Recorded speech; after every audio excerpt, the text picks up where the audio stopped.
Hello everyone, and welcome to uh the second session of Secret of the Crystal Glacier. I say that, but technically this is the end of the campaign that leads into this campaign. But this fight is technically the final fight of the previous campaign. Um, Anyway, my brain was just like, All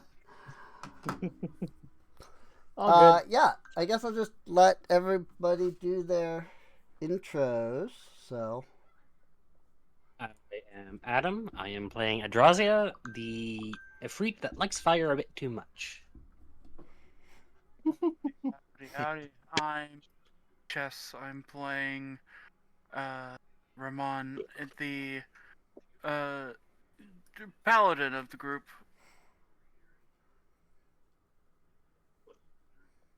Hello, guys, gals, and non-binary pals. I want to say the other thing, but I'm pretty sure this gets demonetized if it's in the first couple minutes.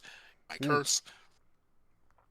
Anyway, once again, this is Gunner. Once again, this is playing the illustrious Donovan Fluffles, and once again, I am still not sure in character when Adrazi and Ramon joined the group. Uh, while Recently. ago. yeah. At some point in the previous campaign. What are you talking about? They've always been here. No. So basically, as soon as we changed from Heroes of the Moonsea to the previous campaign, I was playing Ramon. Yeah. Yeah, But Ramon he's was in- actually. I think Chess changed the name, but it's still the same rat character he was playing before. Okay, So- yeah, I'm thinking of a different name. Yeah. And as for Adrazia, she's just a character that Kona found in the shop Mhm. before the fight. She Right. ignited into existence. Yeah, Let there be Adrazia. Adrazia probably joined after your fight with Balamar, but before you got like too heavily into the Hregfell. So the storm Well, I was more melted. referring to like this literal fight. That's Like, she true. joined for this literal fight. I guess he just followed us. Well, it's if you recall, she got 200 gold from Kona for a necklace of fireball, and that's where they would have met. Most Right. likely. Yep. I believe Cat is up. Yes. So, hey everyone, this is Cat5 Gaming, aka Katreya. And, once again playing Kona, the Null Warrior. Hello, everyone. I am Cryos, and I am continuing tradition with the champion dragon.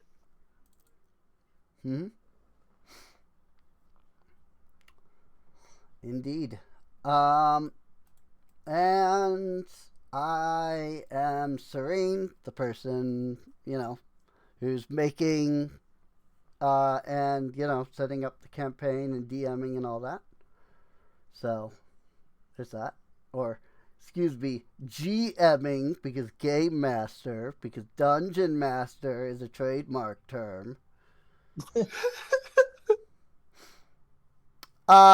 So last session, you all were in the Hregfell, the Storm Mountains, and you managed to make your way into the throne room of King Lotor, the king of the Storm Giants.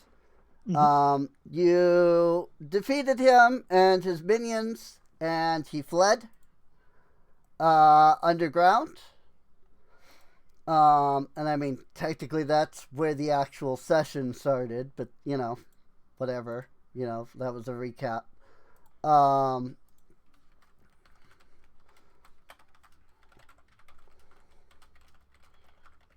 Sorry. I'm typing something to somebody. You're good. You followed King Lotor down into the depths that lied beneath his throne, and ended up in the giant temple.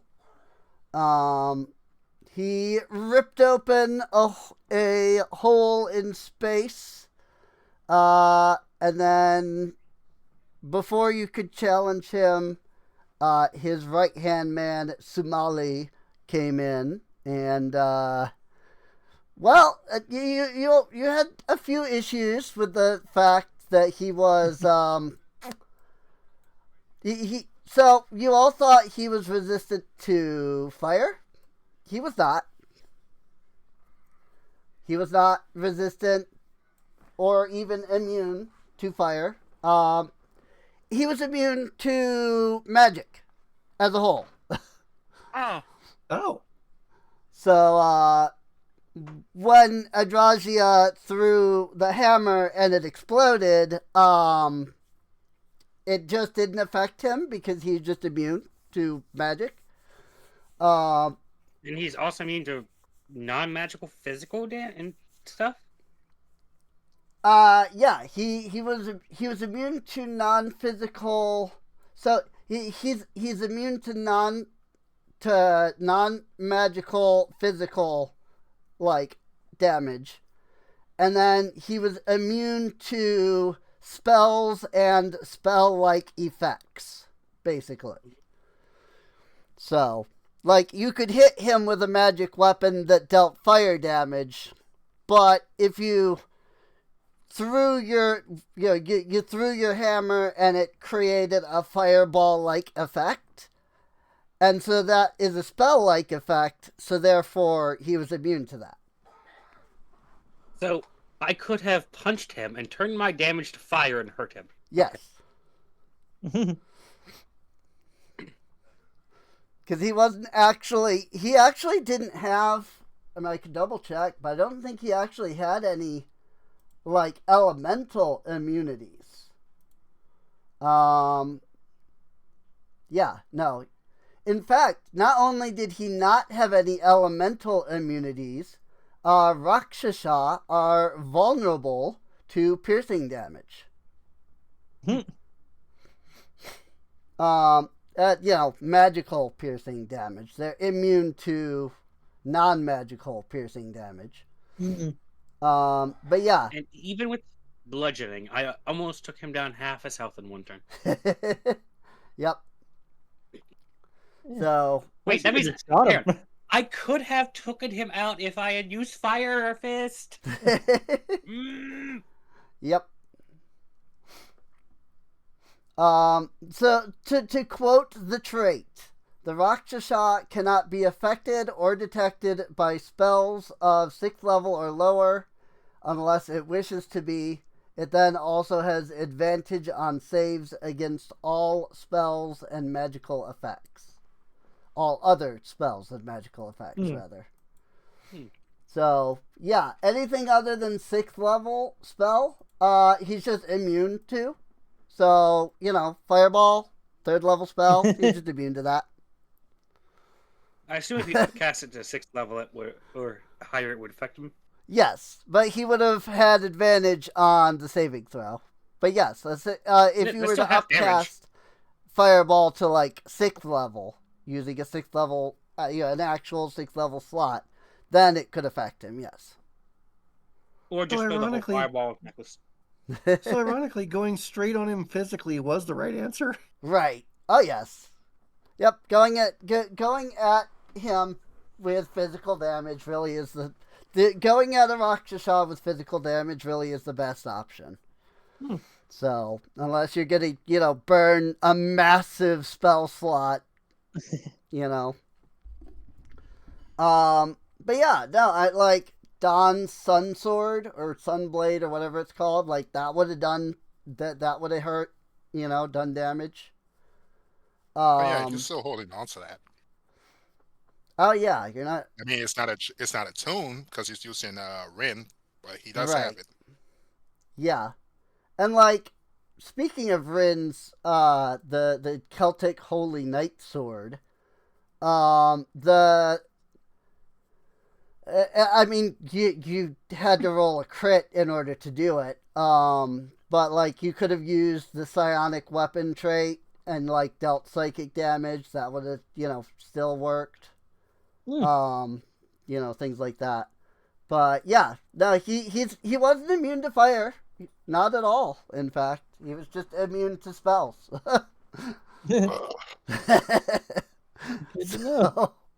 That was one of my favorite things the whole time was everybody being like, "Well, he's immune to fire after the fireball," and I'm just like, "He's not." I'm just thinking in my head, "He's not. We He can have use been fire; it'll deceived. hurt him." Of course, I didn't say that, but in my head, the whole battle, I was just thinking that every time he said something.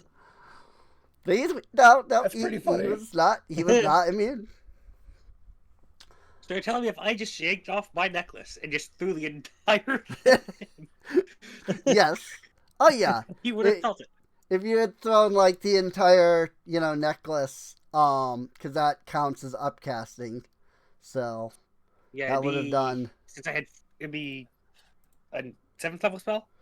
6th level. No, 6th. There's 7.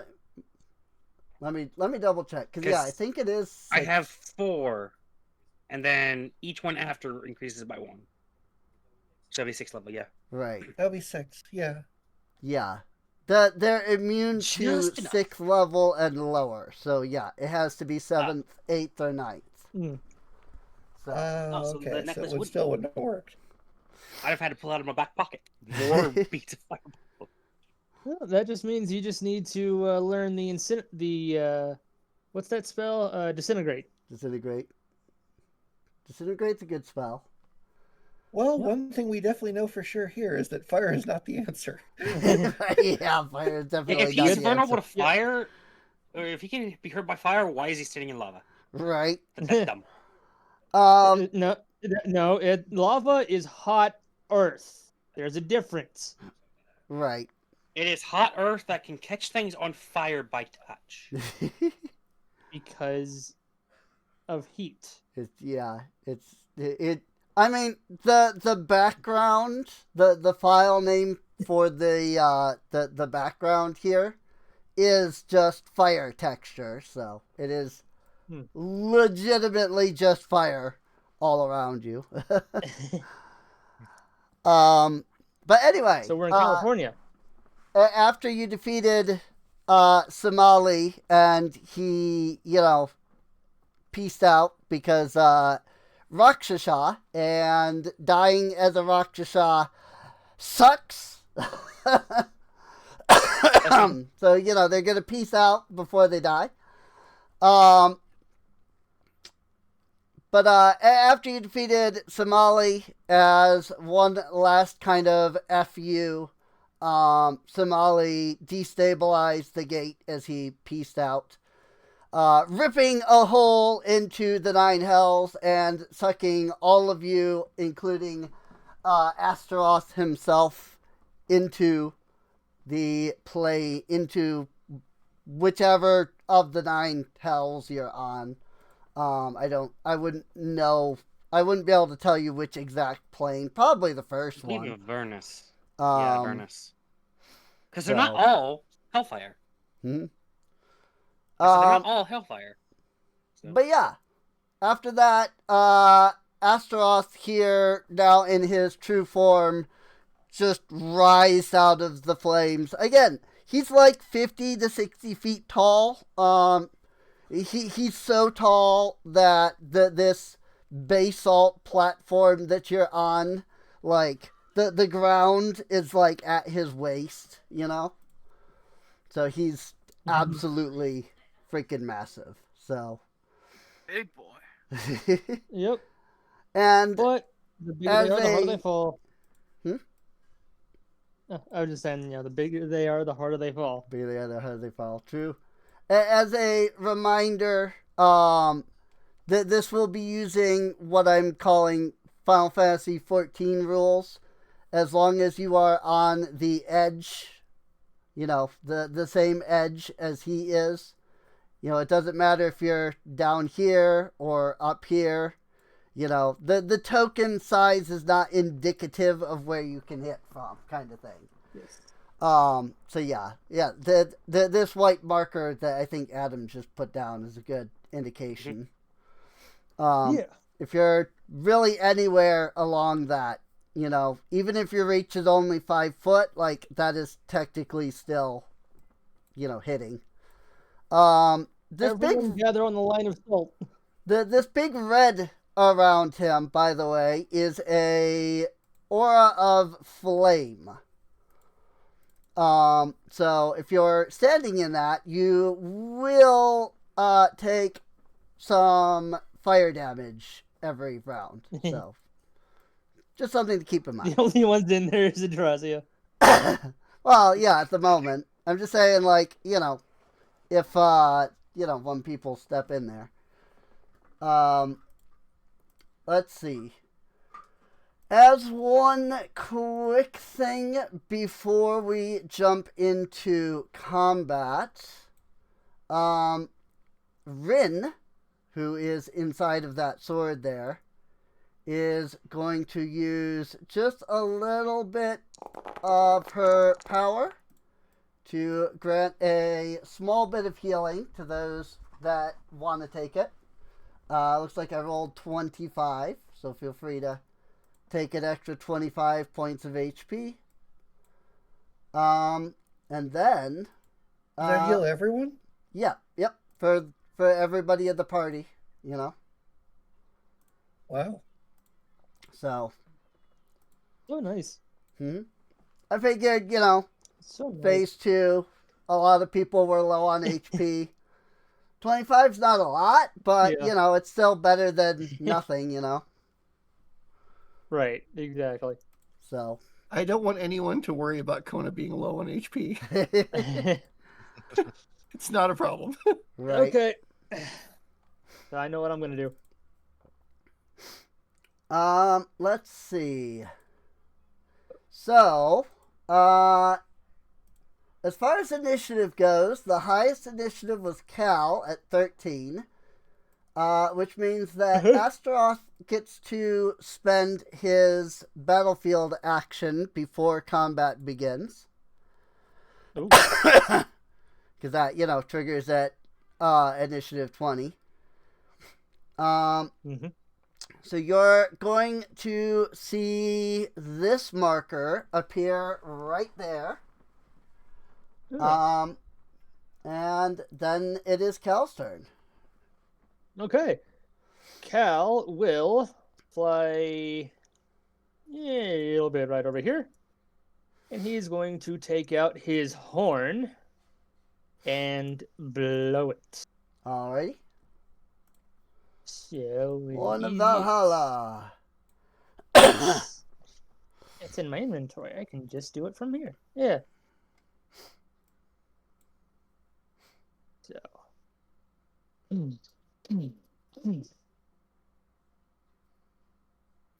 And okay, so 4. Cool. Rolled low, but that's fine.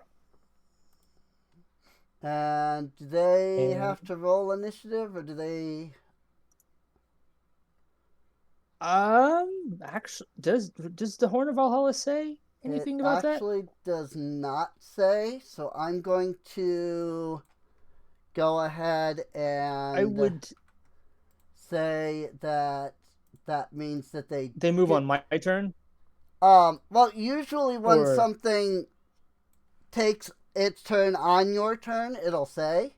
So I'm going to rule that as they okay. need to roll initiative. So I will just click the button on that. Ah, okay. As it, so they 21, count as like not bad. standard summon creatures, basically. Oh, okay. nice.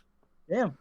They rolled a crit on their initiative. They rolled a crit on their initiative. Unfortunately, that means they don't go until next turn. Yeah, unfortunately that Right. means they don't get to go till next turn, but still. That's fine. They at least get to go before Astaroth's battlefield reaction resolves, so. Yes. Yeah. Alright. Yeah, Anything that else is for Cal? my action. Do I have anything that's a bonus action? Oh, well, no, I don't need that.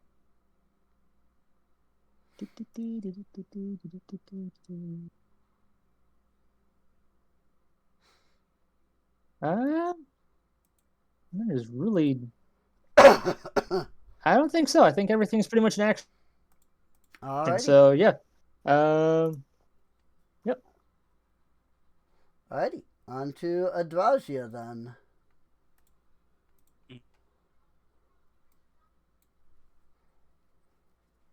Does this aura trigger at start of turn, or Let's see. Yeah, probably. Oh, no, it's at the start of his turn, actually. oh, All creatures within 15 feet of him at the start of his turn take fire damage. Cool.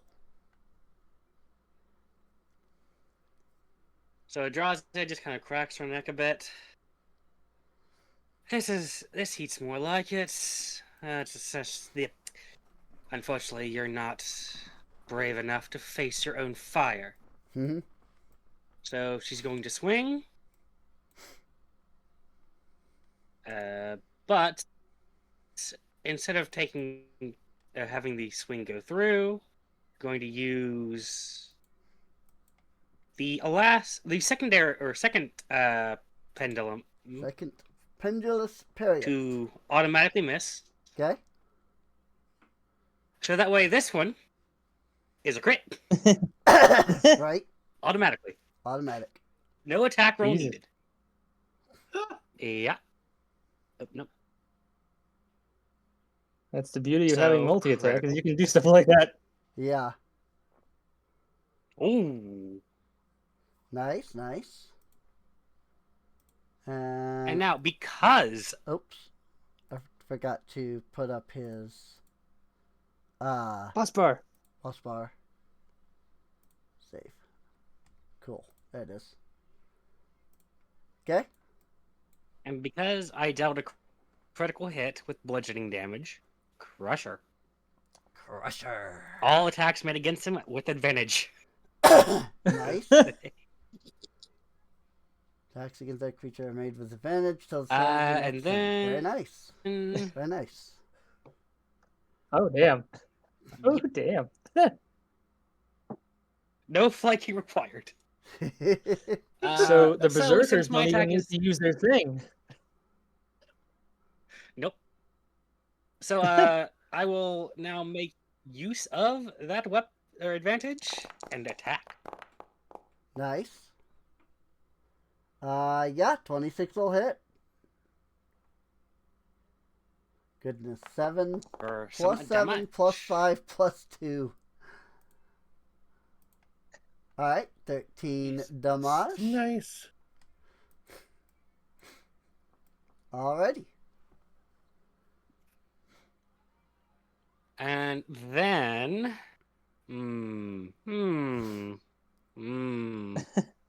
I wonder what I'm going to do. Oh, what's that? I can do it all again? Okay. Attack! Action surge. Advantage! Yeah, 26 is a hit. Another Holy 26. For 12 damage. Let's do it again. Yep. 12 damage. Sorry, I was Oh my double God. checking whether he had anything special. I crit! I Hey! crit on an 18 and a 20. Oh nice. 33 is a crit. Critical! Minimum damage! You rolled a 1 and you did 25. Jesus. Right? crap. My crits add my strength modifier again. Wow, it's Very great. nice. That is awesome.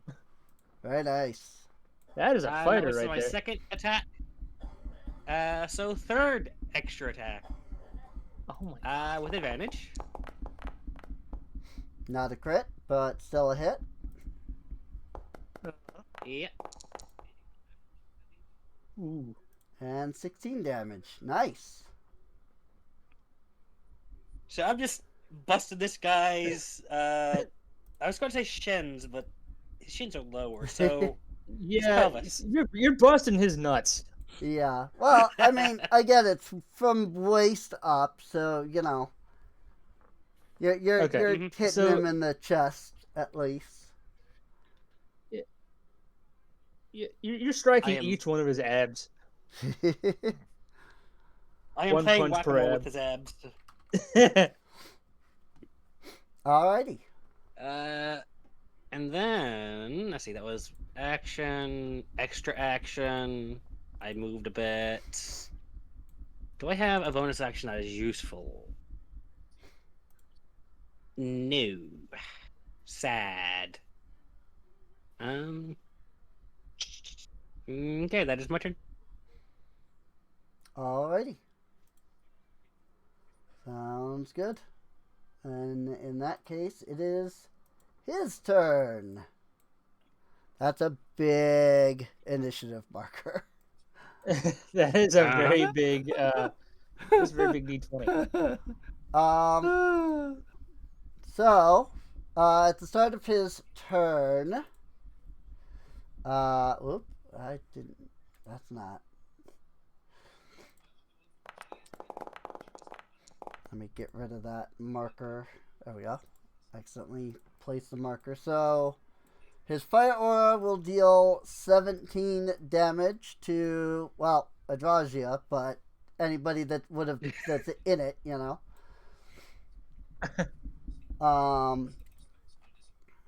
And not that it'll matter, but I'm now going to also fix that so that it doesn't freaking bring up the template thing. And just to refresh my memory, fire resistance doesn't affect his damage, right?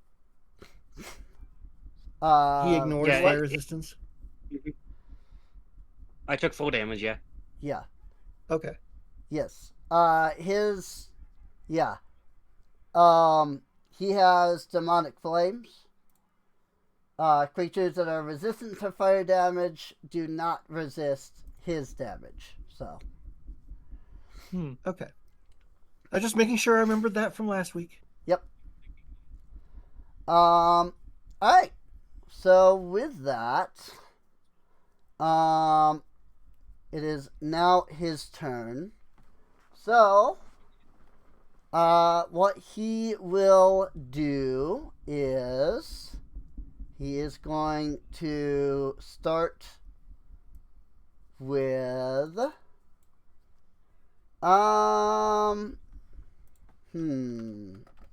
1d6. Okay. He's gonna target Ramon. And he is going to bring his head down and swing those gigantic freaking horns of his. You're gonna get cleaved. A 20 That is is a hit. Jeez. So he is Oh going god. to deal 27 points of damage. Jesus. 14 of which is piercing, Keep in mind, he 13 rolled of a which is fire. Keep in mind, he rolled a 6 to hit. So yeah, he's gonna hit Ramon for 27 points of damage with those gigantic horns of his. And then Yeah, this isn't a. This is a. Yeah, excuse me. he's going to hold his hand out, and as he does, a massive blade of fire forms in his Oh hand. dear. Flaming sword. He is going to target Kona. And he is going to swing with that gigantic sword. 31 to Bring it, you hit. big asshole.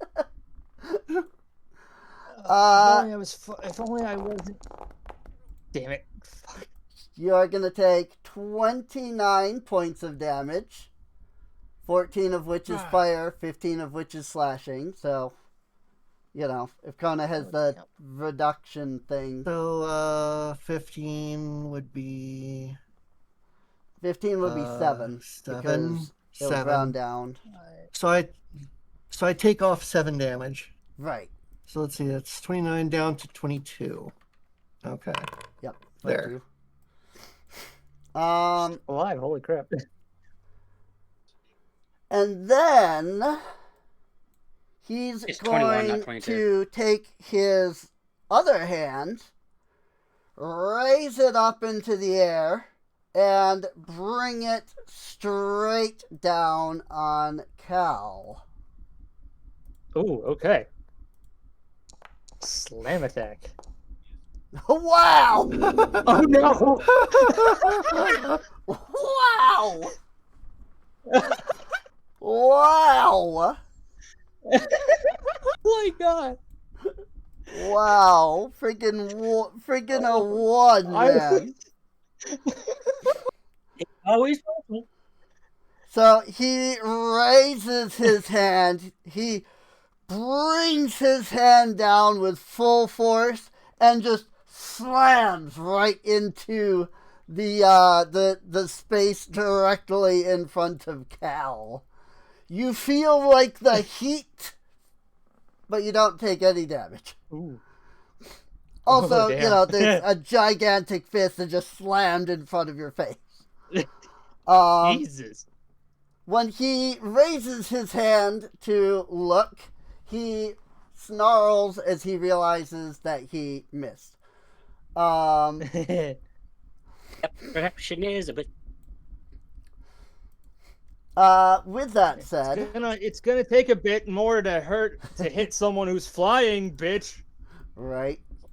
Like I'm looking at this and I'm realizing, like literally, the only way he can miss Don is with that one. So that one, oh dear. As his bonus action, he is going to dissolve into the fire. Huh? Oh, is he gonna? He's teleporting around the arena. Yep. And then he Oh. reappears over Cool. here. Flame port. He melds into Cool. flame and magically teleports to any space within 120 feet that is still within flame. So, and that's all of his actions and bonus actions. So his turn is done. Ramon. However. Ramon is going to 10, 20, stand there. Is Okay. it an action to draw a weapon? I As think, part of an attack, no. yeah, I think it's a Okay, free it's part of the action attack. to like. It's a swap. Yeah, not- it's a bonus action if you want to like put one away and then draw another weapon. But just drawing a weapon or just putting a weapon away is a free action.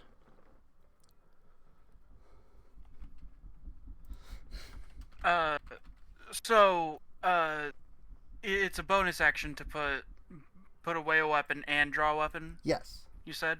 Yep. Okay. Bonus action to swap weapons. Alright. Gonna bonus Also, action swap to I my. realized he should be up against the edge, so he should actually be there. If that changes where Ramon would move, that's fine. You can move him somewhere. Yeah. But I just realized he would be. He literally needs to be against the edge, so I needed to move him. So. Yeah, no worries. So gonna action or bonus action swap to my not crossbow, my longbow. Okay.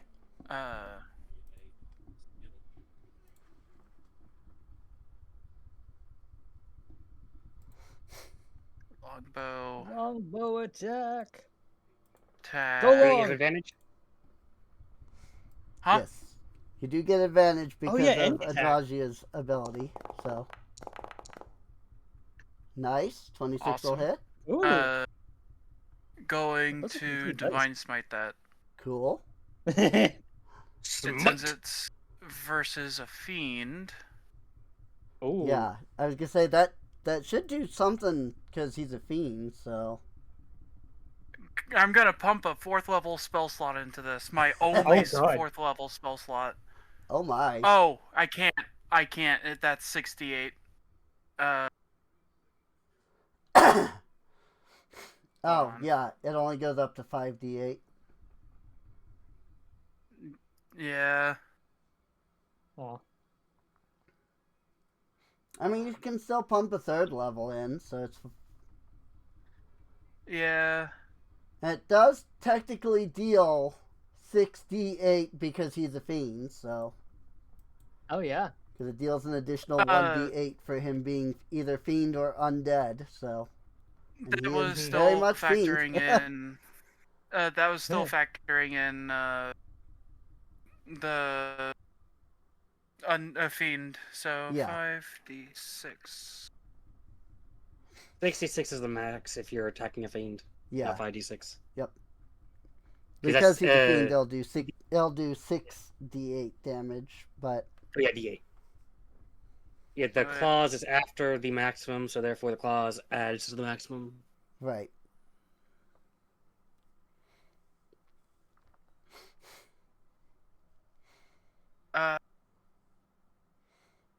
Yeah, it's not. Oh, hold on. Yeah. I mean, if it's only gonna let you do It's not doing 5d8, the right that's damage fine. You do calculation. 5d8 and then just do no, one it's slash roll. It's doing 3d8 in that for some reason. Huh. Hmm. It won't let you go higher than that?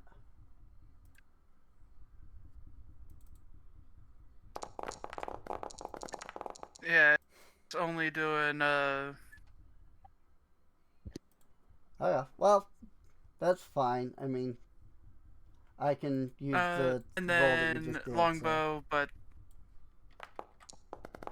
yeah, and then that's longbow, but that is since I used a spell attack with it. Would that count as it being magical?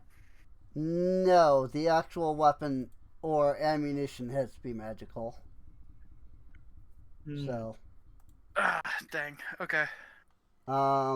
So he will take the 68, but he will not take any of the longbow damage because he is immune to non-magical. That's okay. Ah. I just need it to deliver my You're delivering your holy payload. Yeah, I mean, you dealt 32 Yes. damage, so, like, that's pretty good. 32 radiant Did damage. you have to I mean, call it that? he's not vulnerable to What? radiant damage, but it's still 32 radiant damage. It's like, he delivery. shoots his arrow into the sky and it splits open and just out comes holy balls. Just, Right. Delivering the word of Jesus Christ all over his back.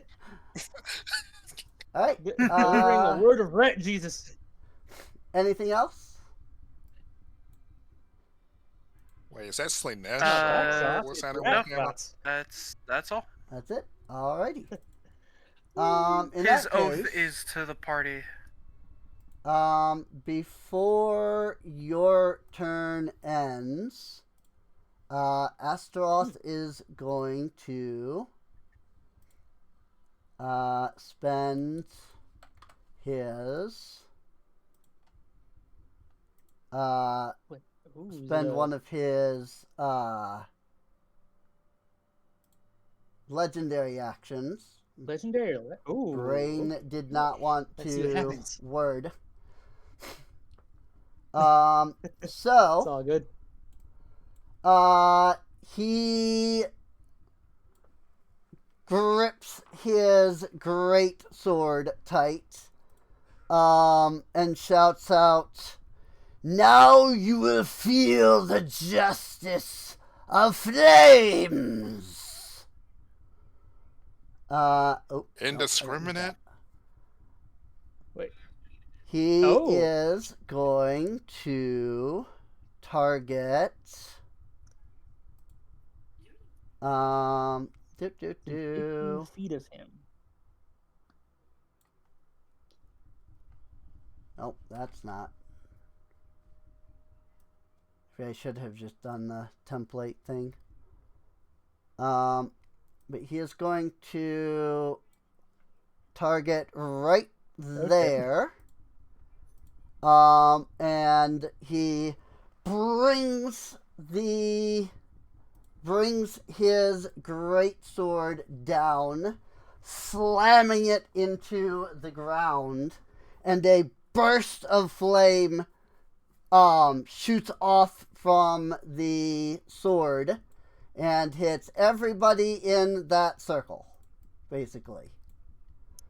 So Kona, Cal, and 2 of the berserkers need to make a deck save. Yep.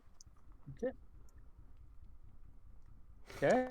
This is a 19. Oh. Oh, it's a 20. Right. Ooh. Kona failed. So that's unfortunate. Oh no. Okay, so I need to do these guys. So what is it? Wait, does she get dex saves with advantage? I did roll with advantage. Yeah. Then it's 17. Yep. She rolled a 1 and a 15. That's still a fail. Okay, that one failed. DC 20. So. Yeah, DC is 20. So. And that one also that one is also failed. So both berserkers failed.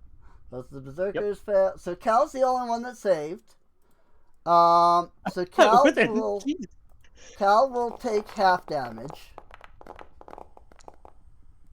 But everybody else will take 13 fire damage. And so I take what was it? Was it rounded 6 up or down? Okay, so yeah, you would take 6. 6. Ugh, I've been poked. And all 3 of the people that failed get swept up in the flames and knocked prone.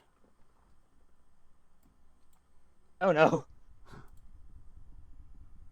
And that brings us to Kona's turn. Kona's Get up. mad You're now. not done yet. Well, she can kip up from prone, so that only costs her like 5 feet of movement. Right. So she just like immediately pops back up, like just really pissed off. And since we are in the 9 hells currently, and she can directly call this out, she's gonna scream out in Nullish, and it basically translates as "witness me," and she's calling out to Yinogu. Nice. Oh. And then she goes, boom, and just leaps onto him. Nice. Woman. Very nice. Fucking death wish? I can't physically move onto his spot. Yeah, I mean, you wouldn't. You'll have to do that for me. Yeah, well, I mean, you wouldn't be able to like physically get onto him, but you can still get right there. That's fine. So, like, you can't get onto his body? Well, he's massive, so. I mean, well, I guess. Yeah, she just kind of like leaps and clings onto him. Sort of. Cue the Shadow of the Colossus theme. Yeah, actually. Yep, I she's think Shadow of the something like Colossus in that. this. So imagine her like Gosh. climbing up him and hacking away at him as she goes. Oh my god. Jesus. And she's doing reckless attack. Of You don't need course. reckless attack. You have advantage already. Oh, really? Yeah. Yep. You have advantage From what? until as Glacier. Eldrazi's turn. Yep. Oh, Johnny said, "Fuck you." Cool. Yes. Okay. Because No need for critical that with then. bludgeoning damage gives advantage because Yep. Crusher. Yep. It's one of the best Beautiful. Nice. feats for. I didn't know it was for everybody. Yep. Oh, all It is attack until rolls. my next Wow, I turn. thought it was just you. Nope. That's really cool. Yep. It's Does every anyone know attack that roll really old until movie with on the ice planet? Eldrazia's turn starts. So, I thought I got Cool. freaking never mind. GM vision showing me something that I thought I got rid of. And so I was Okay, confused. so Kona's going to be making. I still have 7 rounds of haste left, by the way. Jesus. So Kona's going to be making 3 attacks, and I'm going to double her proficiency bonus to damage for the first attack using a bonus action. Alrighty.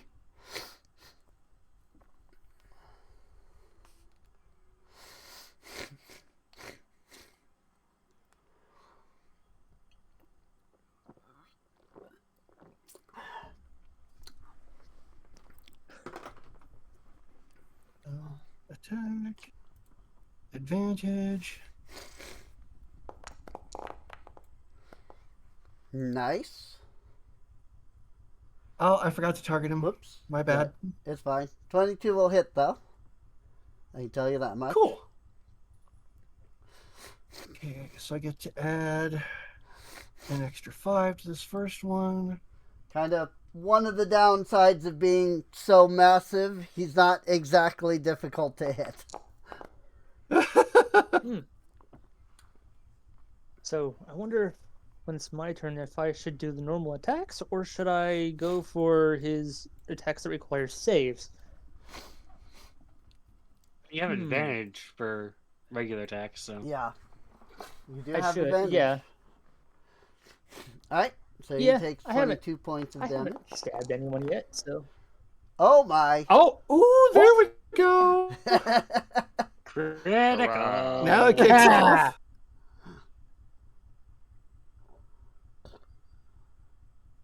She's Oh, going to boy. cut deep into him with this one. Will he even survive 1 round is the question. 41 points of damage. And then there's the Oh, necrotic God. damage. I lost. So I'm going to throw that in. Okay, there's the necrotic damage. Okay. And I need to give her temp HP. And she still has 1 more attack. Okay. Oh, good God.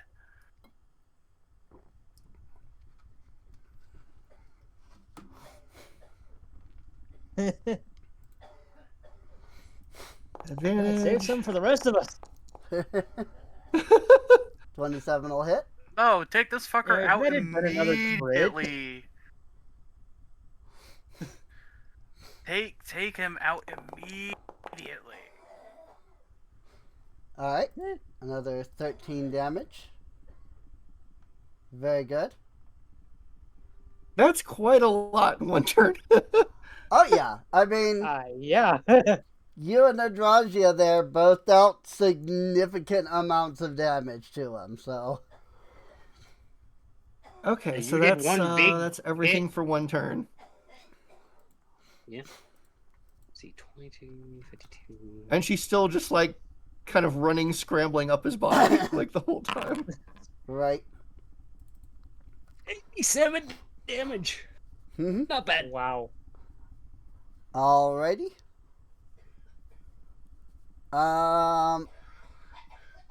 Is that it, I assume?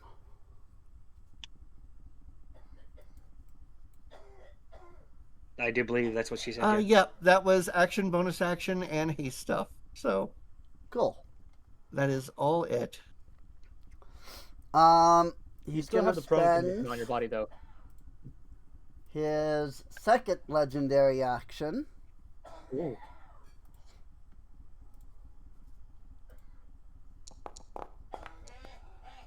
Nice. Slam, and welcome to the jam. It's not Oh, a dear. crit, but 33 to hit Kona is good. Yeah, it's definitely a hit. Yeah. Yeah. She is going to Oh, take fuck. Oh, fuck. 44 points of damage. He just flicks her back down to the 28. ground. Well, Get off yeah, me! something like that. Not so much. 32 Sometimes she of just it flick is as she just bludgeoning, 12 slams. is fire. So you would take half of the bludgeoning. Just plant some dumbass tree. 16. Like, it doesn't plus matter. 12. You don't even have to do the Yeah. calculation. Oh, yeah. He's So, down. okay, so 28 was correct. So, So basically, I'm going to move her one back because he's essentially punching her into the ground, right? yeah, basically. Just- Does that, Like he just. does that knock Kona out? Or is she still I'll up? get to that in a second. Okay. Oh. So Okay. basically, he plows his fist into her and shatters the ground, and she's just like a crumpled smear of blood. And then the crumpled body starts to laugh. Nice. Nice. And now she has 1 hit point and activates God mode. Oh Let me boy. post this in chat real quick. Yes, please. What is this? She is invincible until the start of her next turn. And has 1 Oh, hit point. that! Yes! Yes! Ha! If you're reduced to 0 and not killed outright, you make con save. If you succeed, you drop to 1 HP instead and become immune to all damage. Yeah, I literally 19 can't will fail the con definitely save. succeed. Cool. Damn. So in that case, I do need Kona to make either a strength or dex save. Up to her which one.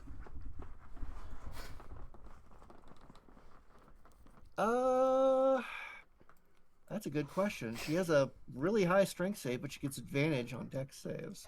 Hmm. I'm gonna go with the strength save. I've got like +9. Okay.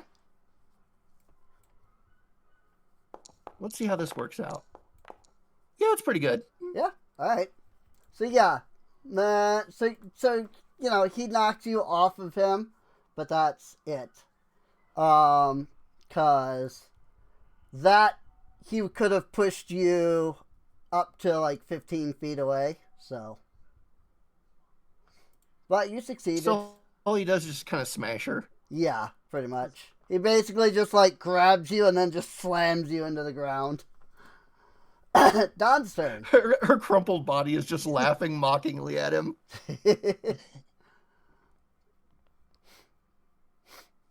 Almost gave me a damn heart attack. Mhm. Okay, so anywhere within the aura would have advantage, or how's that working? No, The you aura must have is- advantage against attacks. Yeah, you have advantage. You have advantage against him in general. The aura here is his fire aura.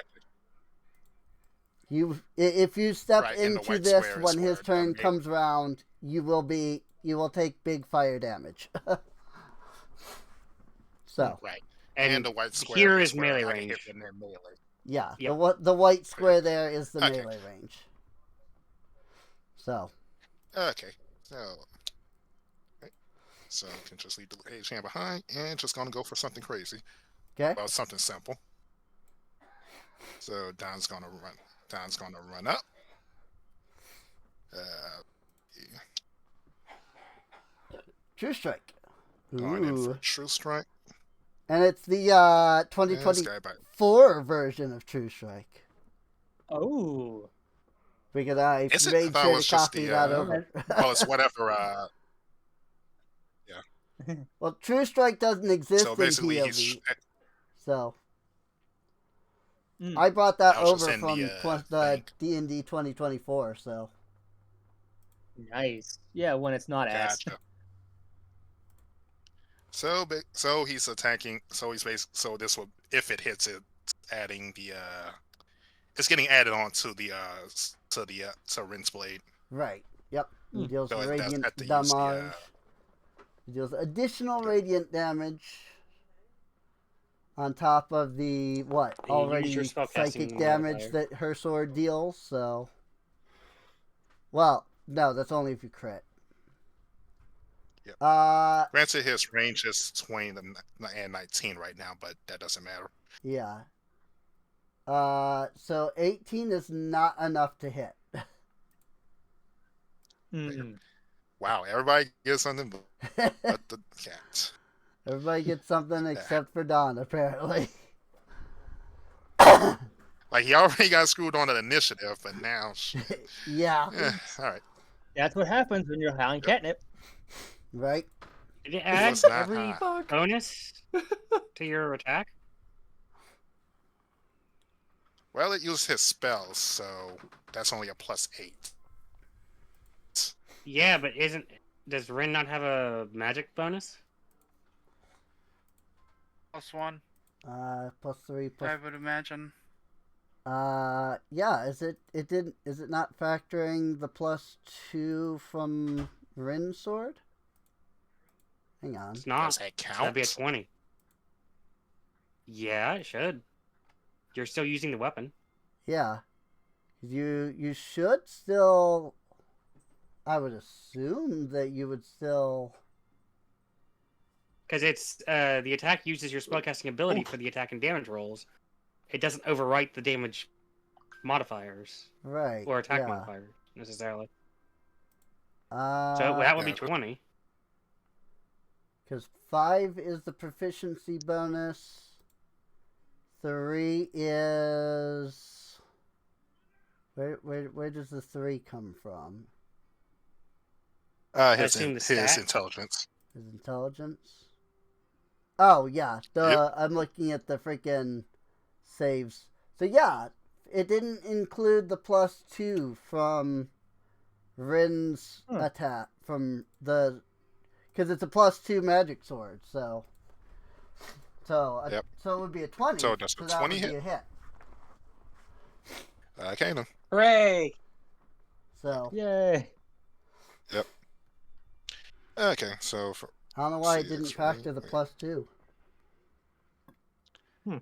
Eh.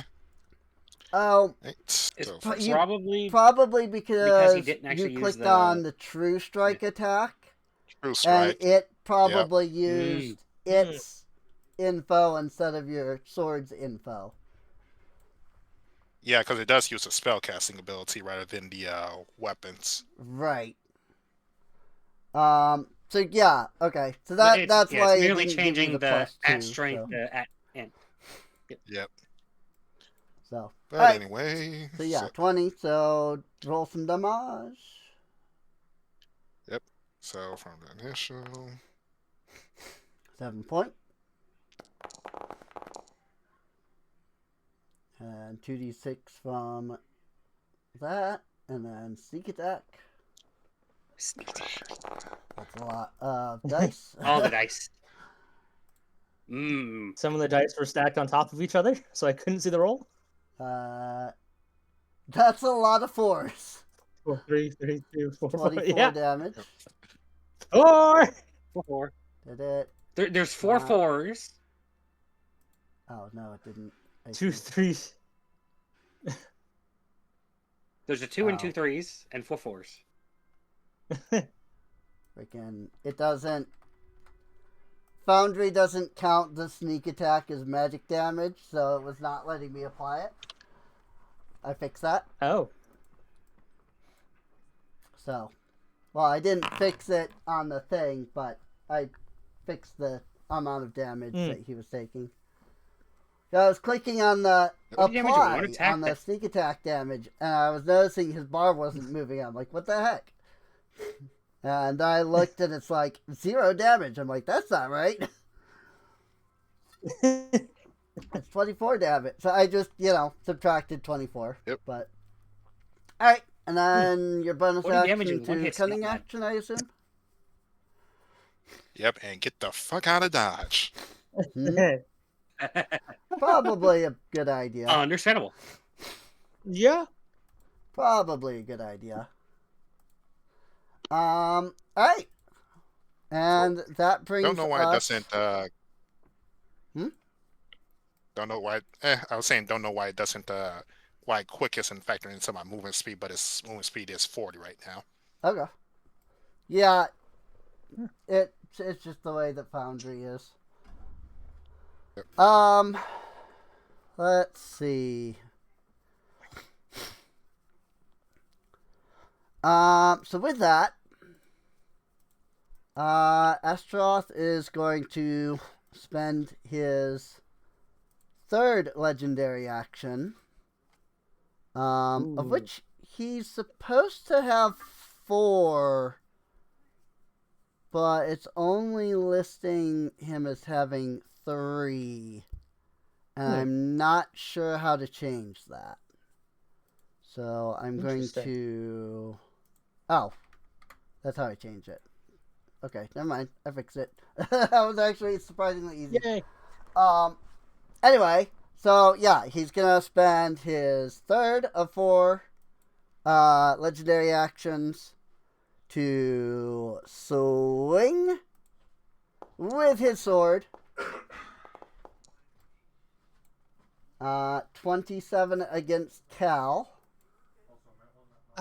Let's see. What is my AC? 20. Yeah, it's gonna hit even if I choose to do something. Oh, wait. I have a feature. I can do something. Okay. What is it? Come on. Let's see. Oh, guard. While wielding a shield, as a reaction, you can reduce the attack's damage to 0. Ooh. So I'm nice. gonna react and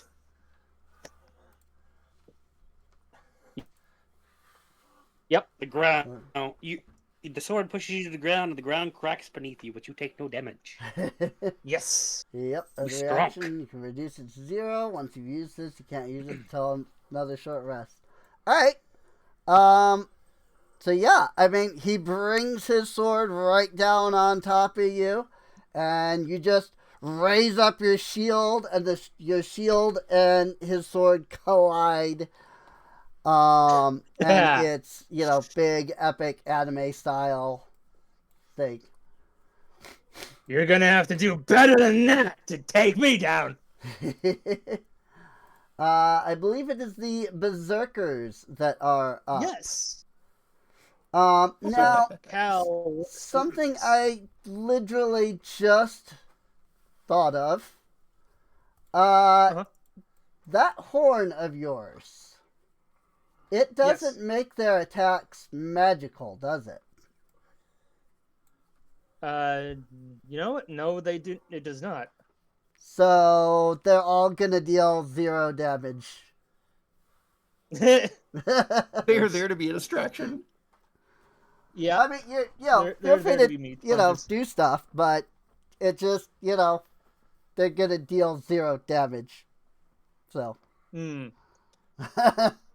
I literally, as I was clicking the Berserker button, I was like, wait a minute. As I was, clicking next turn, I was like, wait a minute.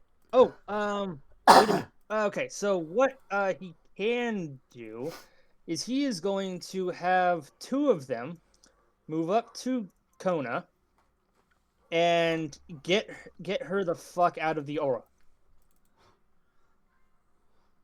So they're going to grab her. But she's immune to damage, remember? Yeah, you don't have to pull her out. She's fine. Okay. Yeah. Never mind. So. Yeah, the flame doesn't negate immunity. It only negates resistance. Yeah. Well, and also that does only last until the beginning of Kona's turn. Yeah. It's very but short. That's after Astaroth's turn. Right. So. That it is after Astaroth's turn, so she will be immune to the flame aura. So. There they go. That is a bummer. I didn't think of them not having a magical attack. So Yeah, I didn't. I would have like let you kind of retcon that if it hadn't taken this long for me to realize. Cause yeah, literally as I was clicking the button to let them take their turn, I went, wait a minute. And I looked at their sheet and it's like, their attacks are not magical. That's a problem. So, yeah. alright. I mean, I see that you did move a couple of them. Oh well. Yep. Yeah. And of course, it's up to you if you want to retcon that and give them magic. But yeah. Yeah. I mean, I think you'll be. I think everybody will be fine if they don't have. I mean, he's already been knocked down. Almost 300 points so far. So. Yeah. Yeah. They can just be there for like meat shields and whatnot. Right. Oh yeah. For now. In that case, it moves on to Astaroth's battlefield. We lost Cryos. What happened? Oh no. Yeah, he Oh, there he is. got disconnected. Hello, welcome back. Back. That was weird. Discord, I guess, decided to stop for a second. Discord just wasn't feeling it. Nope. Right. Huh. Does the mage hand have hit points? No, the mage. I actually looked. It The can't be mage hand does targeted. not have hit points. It cannot take damage. So, it's perfectly fine. So Yeah, his it's kind of just there. his battlefield action Menacingly. from the previous turn resolves as a ball of flame slams down into the center of this circle here.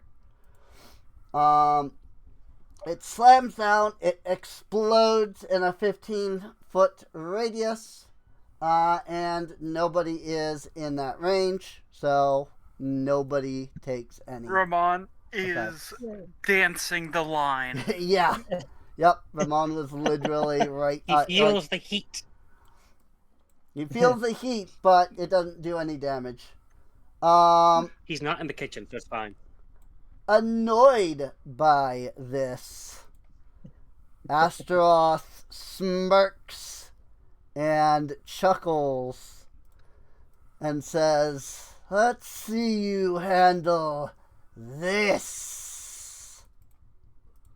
He's going to place these two markers down.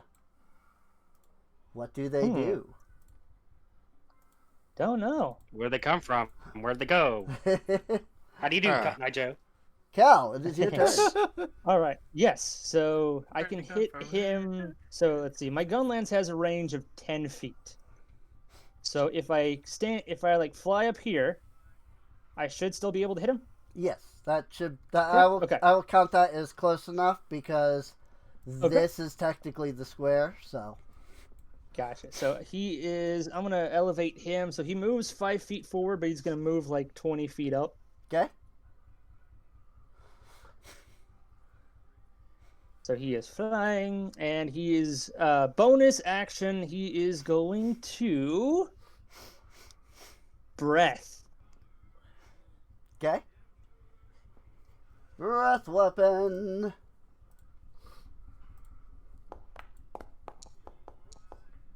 Ooh, that is an Yes. Hell yeah. And this is radiant It's too. not that. That is 11 points of radiant damage. Could have been higher, but Damage is damage. Damage is damage. it is, yes. And then he is going to use his blade. He's going to use the gun lance to swipe at him.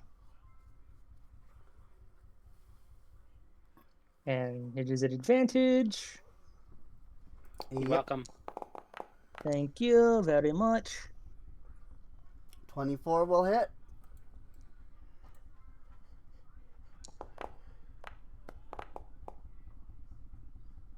That is 6 points of damage, and Yep. right, your gun lance for some reason And does not count as multi-attack. magical. I wonder if I can weird. fix that. Oh yeah, you did just use the. Okay, that should fix it. Okay. And then multi-attack, and he's going to do it. He's gonna stab at him again. Okay. Oh, that's a crit. Yeah, that's a Yeah. crit. Woo! Fucking go! Nat 20. Let's Oh. go. Oh, Max max damage. damage. That is max Nice. damage. Hell yeah. 22 point. He takes it. He's not happy about it, but he takes it. I Did would you take imagine it? not. Yes, he did. Okay, I see that. Yep. Cool. It actually did work that time. All right. Yay. All right, so that is his bonus action and his 2 attack actions. So, yeah, I think he is good for now. All right. And he still he still has one more legendary. I'll let him use that.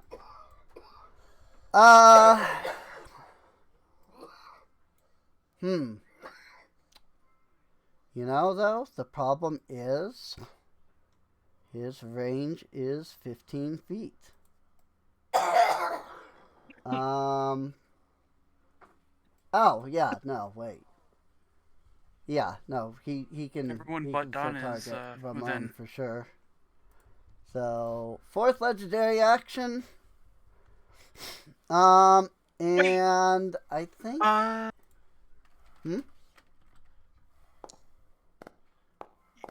Ramon's just outside of range. Oh my, Yeah, well, is he? I'm 20 feet. factoring. Does the range start from here though? Does the range Yeah. start from the I'm line? factoring that his range, because you have the ability to hit in this square here, so I'm factoring that as additional range for him. So, Yeah, makes sense. I figure that's fair. You know, you get a bonus, so he gets a bonus. Yeah. So he is going to raise his sword and bring it straight down on Ramon. That's a 25 to hit. Oof. Oh god. Oh no. Oh boy. That is 40 points of damage. Oh, dang. 23 of it is slashing, 17 of it is fire, if that matters. If not, that is just 40 damage.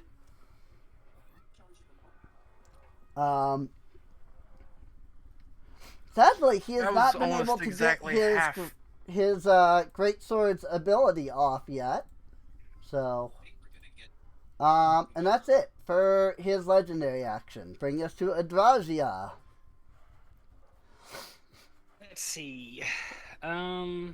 Distance. Motherfucker.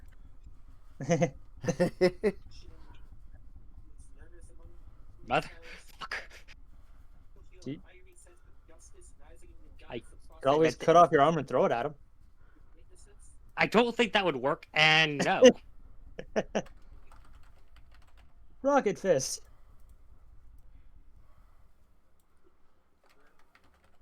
You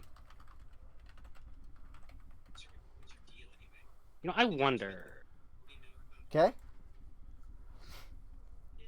would it be possible to basically use this guy as a leaping point to just jump and get farther, to get close Ooh. enough? Like he the pushes- Berserker- Yeah. Sure. I'll That allow would that. be cool, yeah. Okay. Yeah, so like Adrasia like shouts to Cal's like, "Hey, tell the Berserker to like go prone or something," and or She- like she does not do that. fastball She just special, does it. Fastball special. Fastball She special. just does it. So yeah, she just kind of jumps and makes him have to push her, and he pushes her this way. As she's going this way, just because. Burn.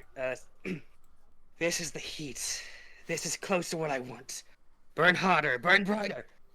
Burn everything. And Jesus. use bonus action to do this. It And claims it's an action, but it's a bonus action in text, so Okay. that is a Foundry. Oh, yep, I see that. One for Creature. long rest, use bonus action. Okay. That's, I mean, it's something I can, Right. it's something I can fix. I just have to give me a sec to do it. See, as she's midair, heat and fire just start to swell around her. Her body There literally burning up as she becomes flame. Nice. And she's going to bonk. Unfortunately, she does not have advantage because that has ended. Right. But it still hits. Yeah, Just convert the damage to your chosen damage type. Okay. Yeah, 31 to I'm hit. not converting, just so you know. Okay. Just because I can doesn't mean I am. Right. Okay. I'm not stupid. He will take 11 damage. Or at least, she's not stupid. She wants to burn him, but she knows she can't. Right. Ooh. That was all. That was an 18 on my side. You. 19 still Oh, that's hits. 19 anyway. It still hits. 19 still hits. You Advantage found of an his enormous AC. target. Alright, 17 damage. And I'll do it again because I have 3 attacks. Yep. Oh. 21 to hit. That was almost not one on my side.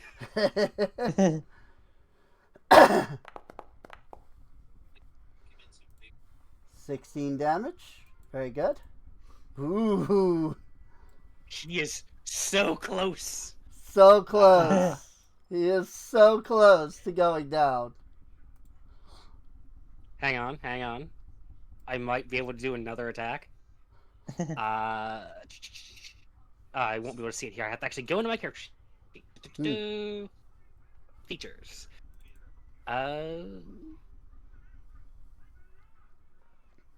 You've, So an used- you've got both. a You've punch used won't both do active anything. That's surges. right. Where is it?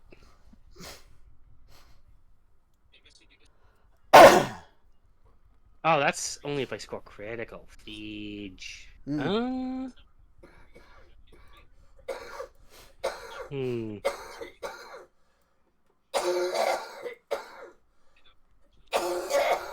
That is. Sunforger. It is not a thrown weapon. Darn. If only I could throw it as an actual attack. I could rapid release. Oh,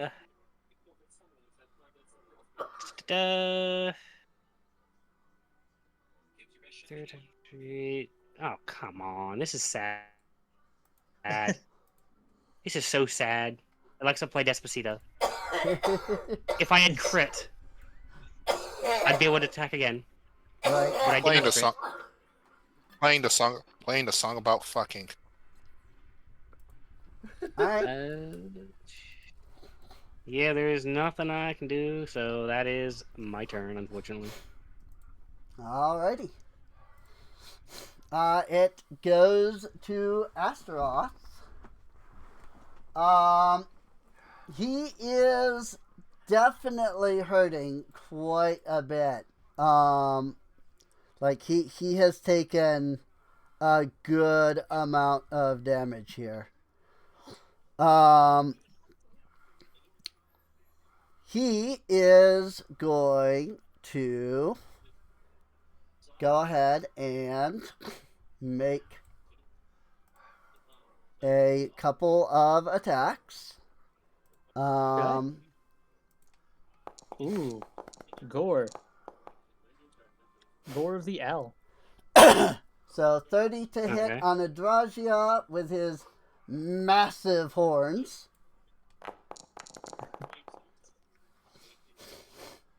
For 21 points of damage.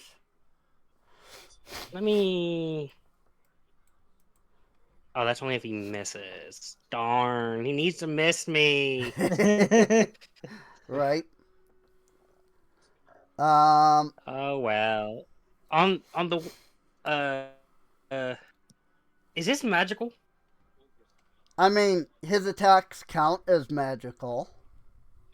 Okay, So, I do not resist any of that. Unfortunately, right. he is managing to burn fire, but another feature does kick in. Okay. Since I am now below half health. Actually, Oh, that is. no. Actually, I'm not going to do that. Okay. All right. In that case, he will continue his actions. He is going to target Don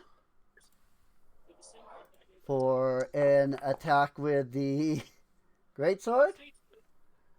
Okay, that literally shows as a 20 on my screen. But That was a apparently 2, it was but a either 2. way, yep. And either way, like he can roll with advances, she will still need to hit a 1 to miss him. So gonna bring that greatsword down, dealing 37 points of damage.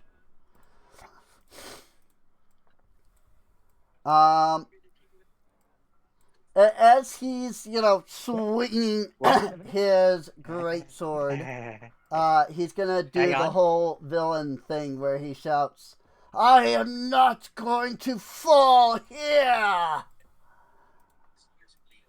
Vanguard. And What? Vanguard? Vanguard.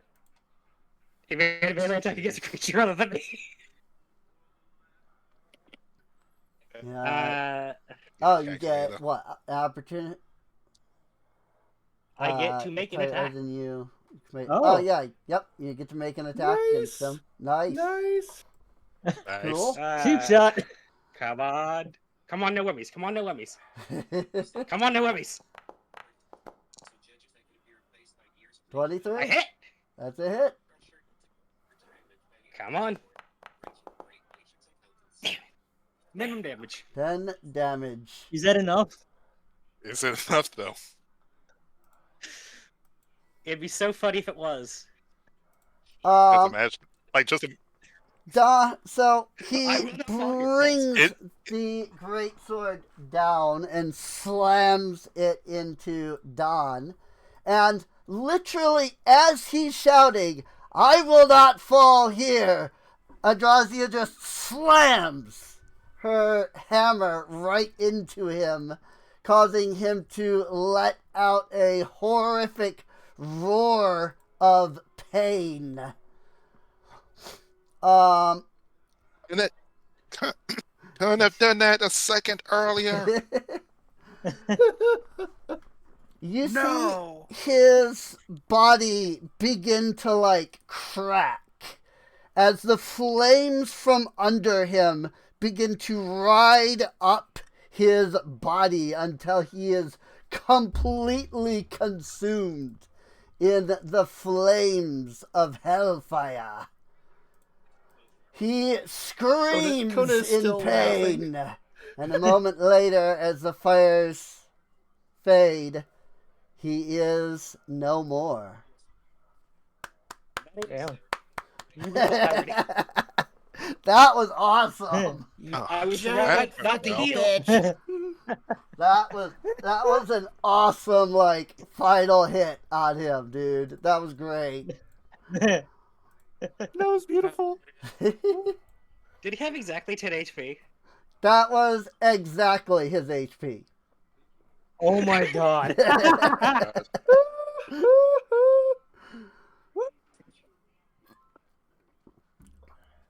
Let's see. So, let's see. I have a. I think on a 5 or higher, I would have hit. So I had a 75% chance to guarantee. Do we have a moment before Nice. we get sucked off? Hmm? Hey, what? Oh yeah, I need to roll. Gonna Yeah, I can use my wings in Can 11 end hours. that encounter now. And lay on hands. Yeah, just a point. But you get to use your HP die. Nice. Your yeah, oh yeah, Kona. Oh, Guys like, don't worry about it, dude. Save it for the rest. Everybody needs it. Hmm? And she Well, just I like have 70. pops back up like a rag doll and starts regenerating. let's see, Ramon. Let's see, I used my thing. Was it? I used combat medic on Ramon earlier, so Cal is going to cast Cure Wounds on Ramon. Oh, thank you. Nice. You're welcome. Good wounds. Wait, no, that. So it gives you 8. And then, Adrazia, you get a combat medic. I need to do this. To heal. Yep. Ramon's gonna touch himself with his lay on hands. Oh,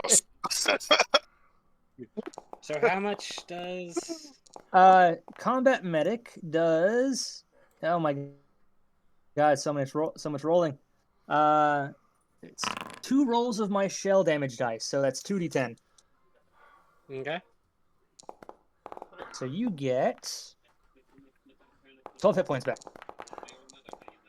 Okay. He's going to do the same to Kona. And something that might surprise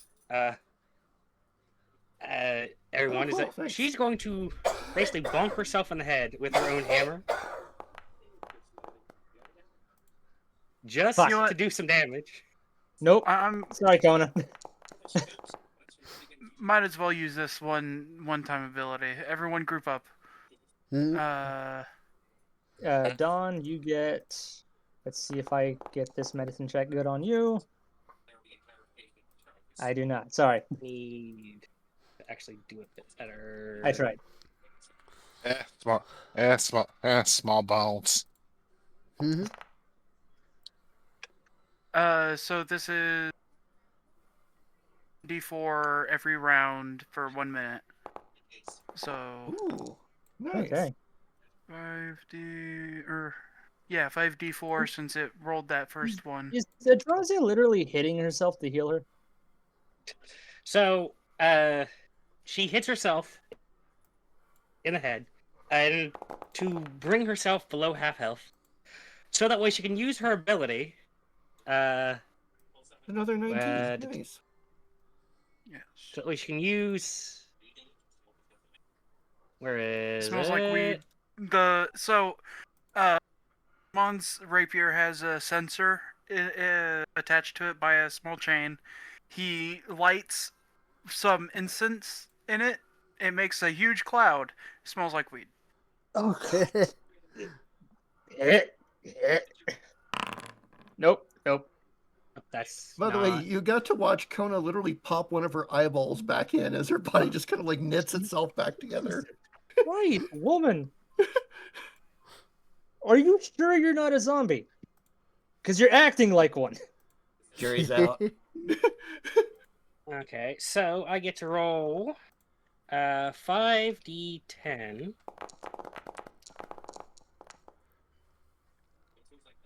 And for one of those, so for the 2, it bumps it up to, I believe, 5? Due to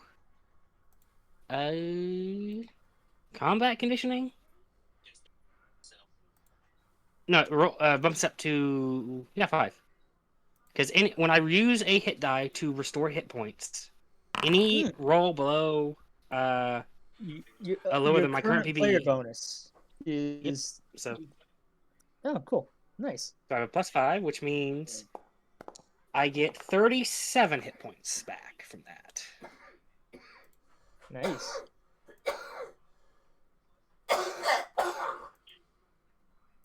I wish, none of this really matters given what's about to happen, but our characters don't know that. Right. Yeah, your characters aren't aware of, things that are about to go on. +5 for the con.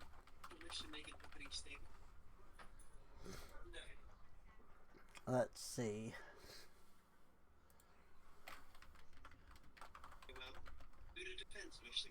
Oh, that's not what I want.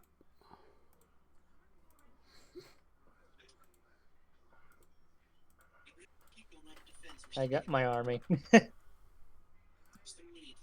That's what I want. Eventually, they'll be of use. I actually...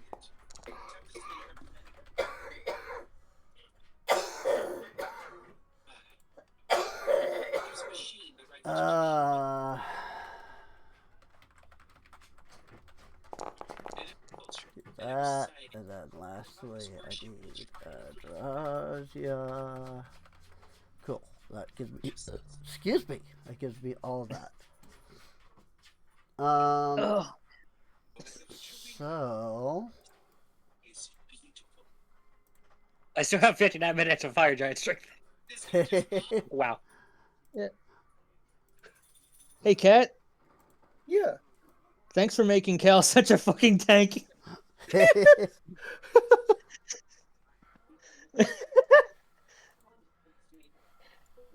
He barely broke a sweat during that fight. Oh my god.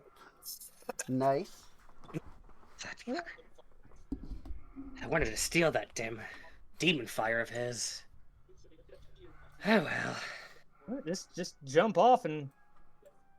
Admittedly, the Find it demon down fire there. was pretty cool, but he's still a bitch. Yeah.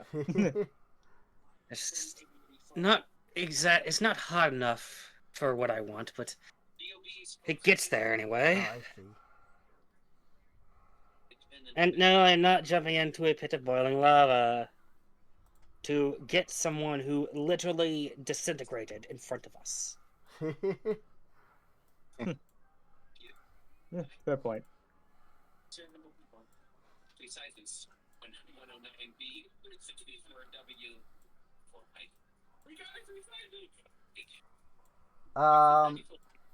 Da-da-da-da. I'm just doing some stuff over here. Yay, stuff. Totally inconspicuous stuff. Totally inconspicuous stuff.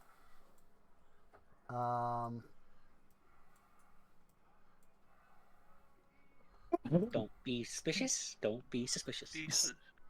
Don't be suspicious. Don't be suspicious. Right. Do. If I had thought of this ahead of time, I would have set all this stuff up beforehand. So is the portal that brought us here still open?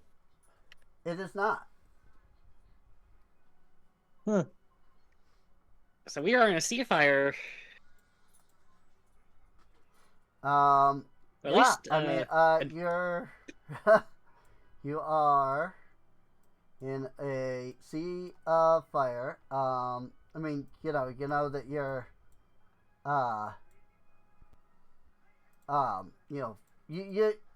I imagine your characters would be familiar enough to know that you're, in the nine hells.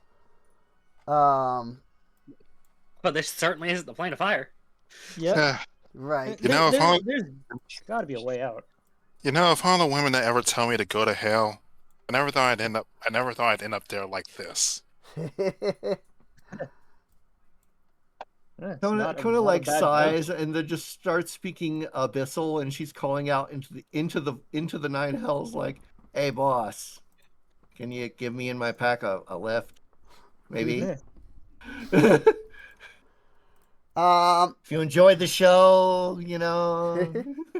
right. Kind of feels like home. Um, let's see here. So, um, how do I want to? Oh, these markers, by the way, are gone, and I'm a little sad that they didn't get What were they to gonna go do? off. Huh? What were they gonna do? So, um, Cryo's probably gonna understand this, because FF14. Well, Right. Gunner would too. In Final Fantasy 14, there is a mechanic that they call the meteor mechanic. Been Basically, a while. what it does is in 14, what it does is it'll summon a marker, and if a character is inside the marker, the character takes a little bit of damage, and that's really all that happens. If Okay, that's what the nobody is in the symbol was. marker, then it Then when the mechanic goes off, the meteor explodes and deals big damage To Oh, everybody. to everybody. Yes. damn! I'm surprised it didn't go off even with him dead. So Yeah, I think that was my issue. Is like I wasn't sure which one that was in this instance. Yeah. yeah, Because If I I couldn't needed to tell if it be was in the there or if I meteor needed or to be out, yeah. yeah, I couldn't tell if it was the meteor or if it was the or if it was the get the fuck away from it. right. Right. Well, and So we that would've- that was we would've that been was hit sort of hard. like the point was. I figured that you wouldn't know what to do with this, like, immediately. Right? Because it wasn't the whole stack. It definitely wasn't the stack up. It definitely wasn't to get away from this person. Right. Yeah, and that's also part of why he put the markers as far away as he did, Ah. because he expected you to be up here attacking him, and so when these would have gone off, they would Big have boom. exploded and it would have hurt. Unfortunately, he decided to try a monologue, and Yeah. Yeah, we You passed the slide DPS dog. check. So, We caught the Sly Dog monologuing. but Yeah, we unfortunately, definitely passed the DPS check. his battlefield action didn't come back around before he could trigger that. So, Hmm. I mean, in Uh, his defense, he would have killed one of us. Would have, if they didn't have a specific feature. But so let's see.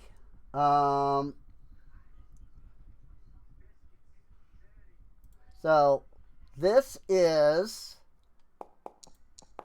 meteor, as in you take the meteor damage. This is, I called it explosion Ah, because it explodes. ouch. So, a little different between 5 and 19. Yeah. So, 1d8 if you're standing in it, but otherwise it is 4d8 damage to basically everybody. So. But on that note, so you find yourselves now still on this floating slab of basalt. All around you, all you can see is fire out to, the edges of your vision.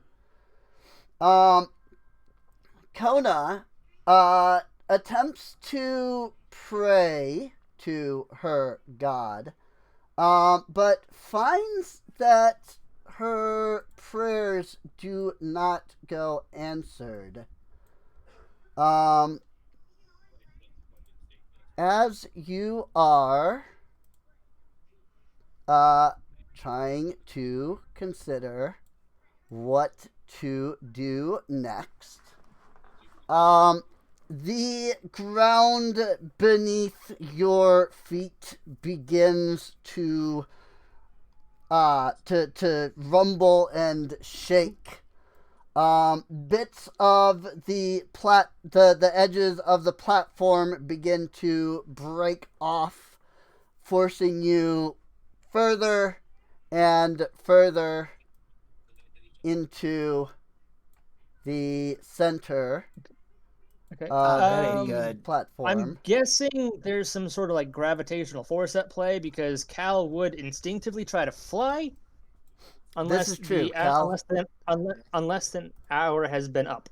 Yeah, I didn't think of Cal. Cal is flying, so he is flying. As the ground crumbles around you, you find yourself. You find yourselves with only a small piece of land when suddenly a bright glow comes from high above. You look to the sky, noticing, or well, whatever you want to call it, since it's above you. You look up to see this radiant circle just like tearing open the fabric of space-time. Ooh.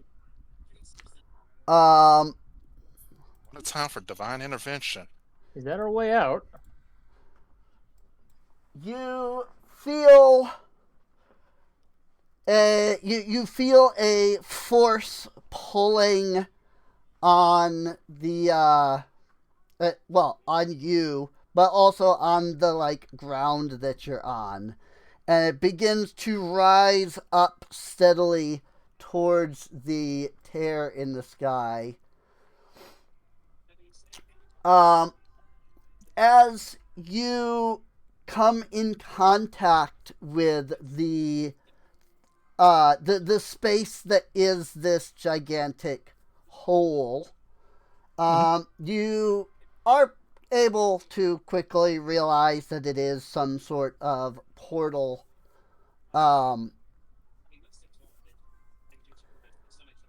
When the ground raises up enough to kind of push you through the portal, though, what you find is that you are no longer in King Lotor's castle, or, well, the temple under King Lotor's castle, rather. You find yourself now floating in the sky. All around you, there just seems to be an infinite space of just sky in every direction.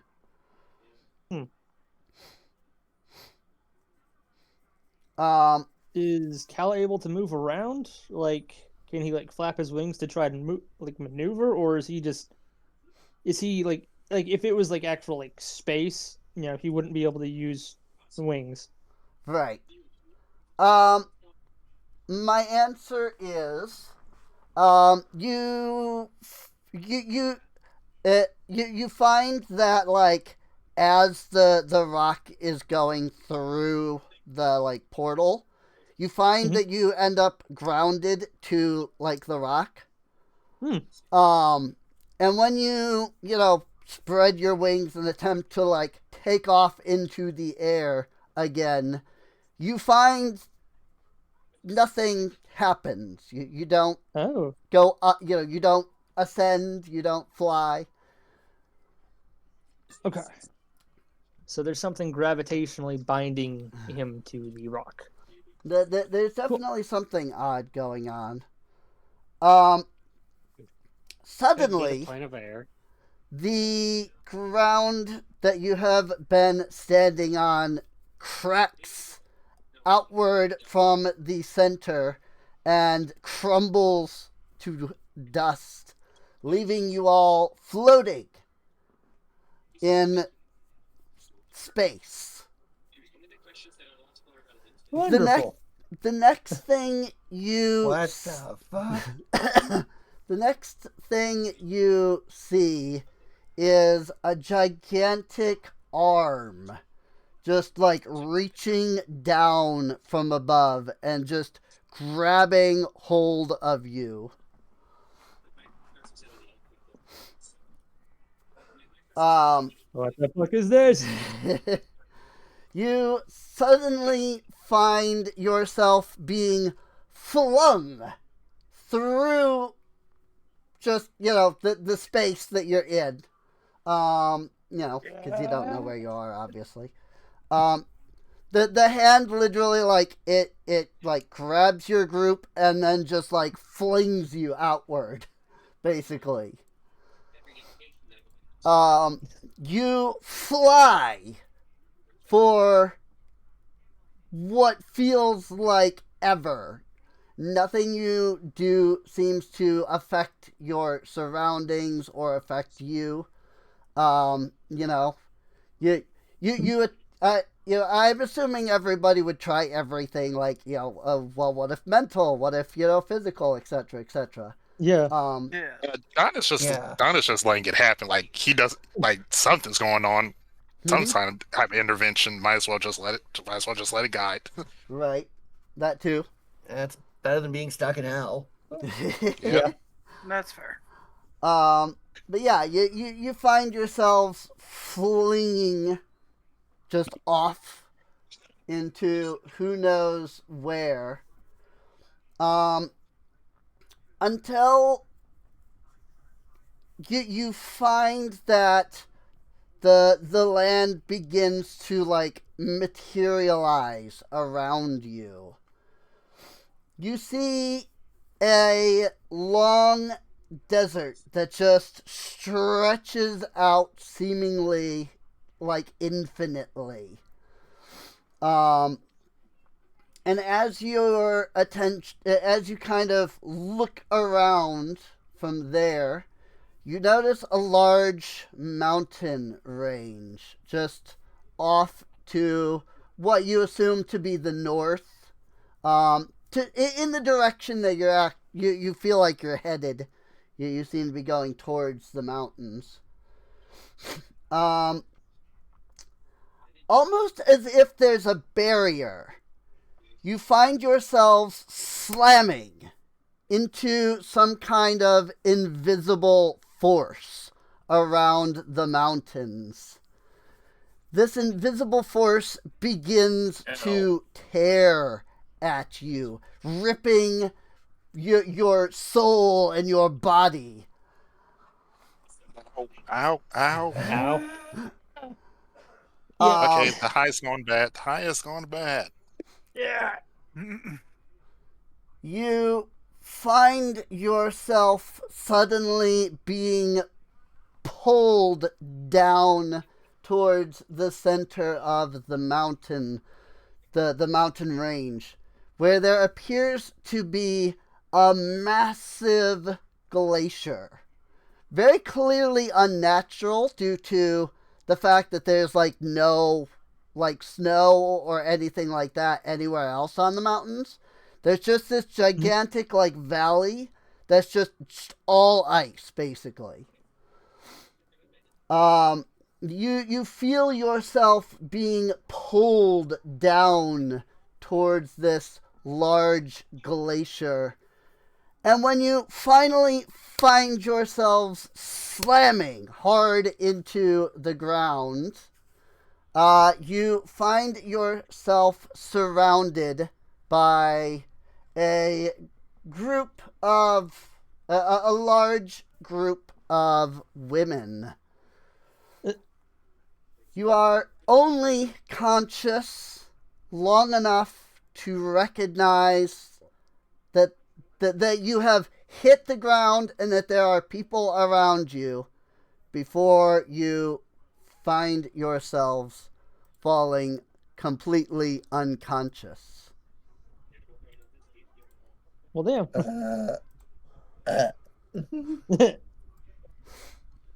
This is a nice place to die. Take my stuff. What the heck is going on with the scene? Why is there nothing here? I have freaking vision. There we go. That fixes it.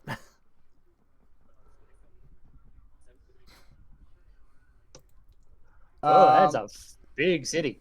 Yeah, it's big. When finally you wake, you find yourself in what appears to be a general inn type setting. There's a few beds scattered about. Each of your companions is lying out on each of the different beds. There you happen to take note that there is a woman not too far away. Her skin is fairly dark. Her hair is like deep red. And she is exceptionally tall for a human. And this is where I didn't expect that you were going to end up here already, and I actually need to open a file. Let's see.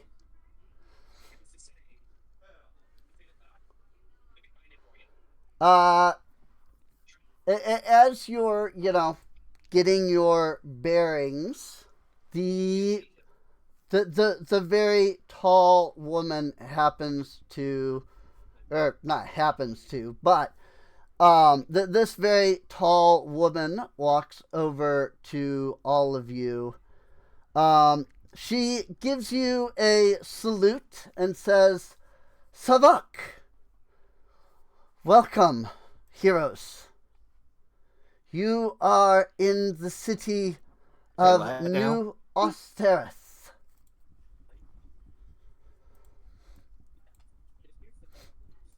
Oh, hello yourself, man. Thanks for getting us out of that hellhole. You assume it was Yeah, them. appreciated. Hmm? So this says Old Osterith? What's that? The map says Old Osterith? Yes. This map, the whole map. This is Old Osterith. This area right down here where the party token is, this tiny little space, Okay. that is New Osterith. So, Okay. it's just a little like small section of like buildings, disconnected from the bigger city. And we can get more into that at another point. But yes, the big map here, this big city, this is all Old Osterith. So the little area down here, by the A marker that I just made visible, that is New Osterith itself. So, I don't suppose any of you have ever heard of this place. Nope. No. Can't say I have. Sorry, go ahead. No, I just said can't say I have. Hmm? Great. Um, the woman will say, if it helps, you may know the mountains that we are in. They are known as the Forbidden Mountains, just on the edge of the Desert of Illusions. Perhaps you are also more familiar with the city to the north of the mountains, Netu, and the city to the south of the mountains, which is, what was that? Nara? Something like that? I've actually forgotten. If anybody wants to make like a history check, you can.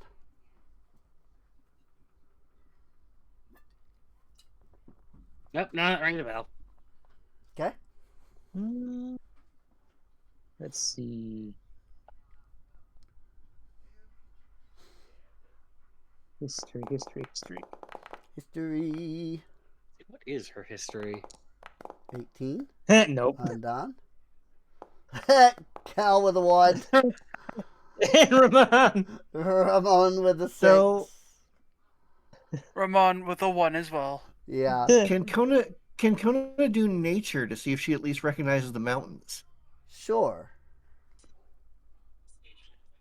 Down with that 18. Down with that 18. I mean, I guess it makes sense. He is pretty. He Yeah, does. He has he does explored a lot. do it. Yep. He does get He out does a do a lot lot. of delving.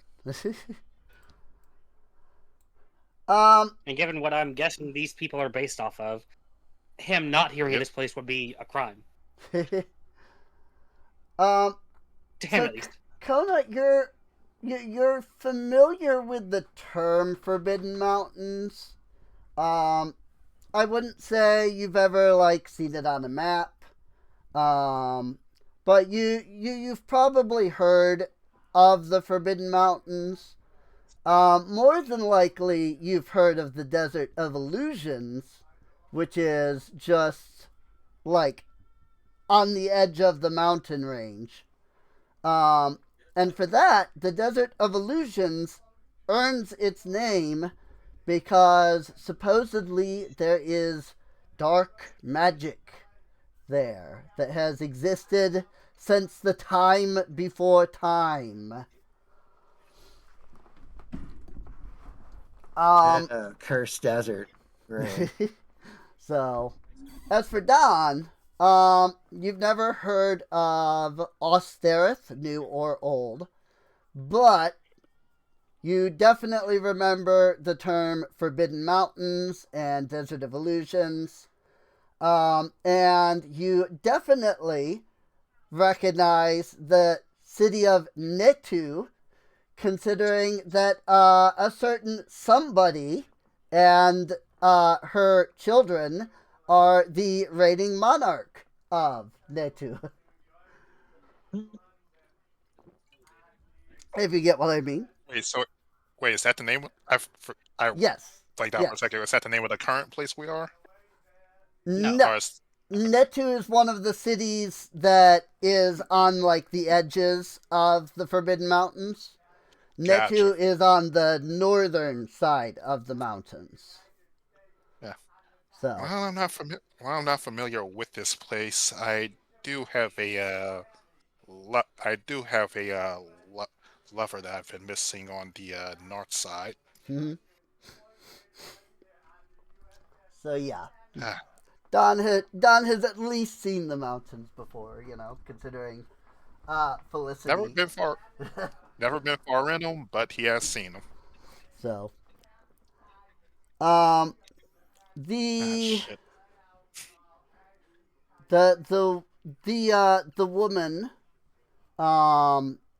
gives you just a general nod and says, we apologize for forcefully bringing all of you here.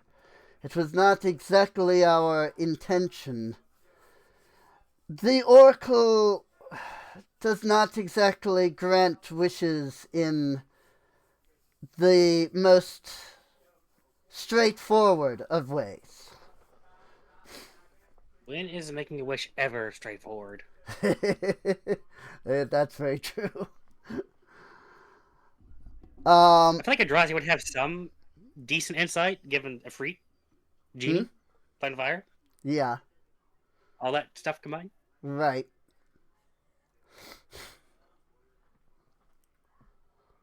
Um, let's see. Sorry, my brain was just like, duh. I feel that. The woman states, we apologize that your well equipment seems to have disappeared. You unfortunately arrived without any of it. The truth is, this place, there is dark magic here. I cannot tell you Wait, specifics. none of our equipment? Hmm? None of our equipment? They, none of your equipment arrived with you, no, unfortunately.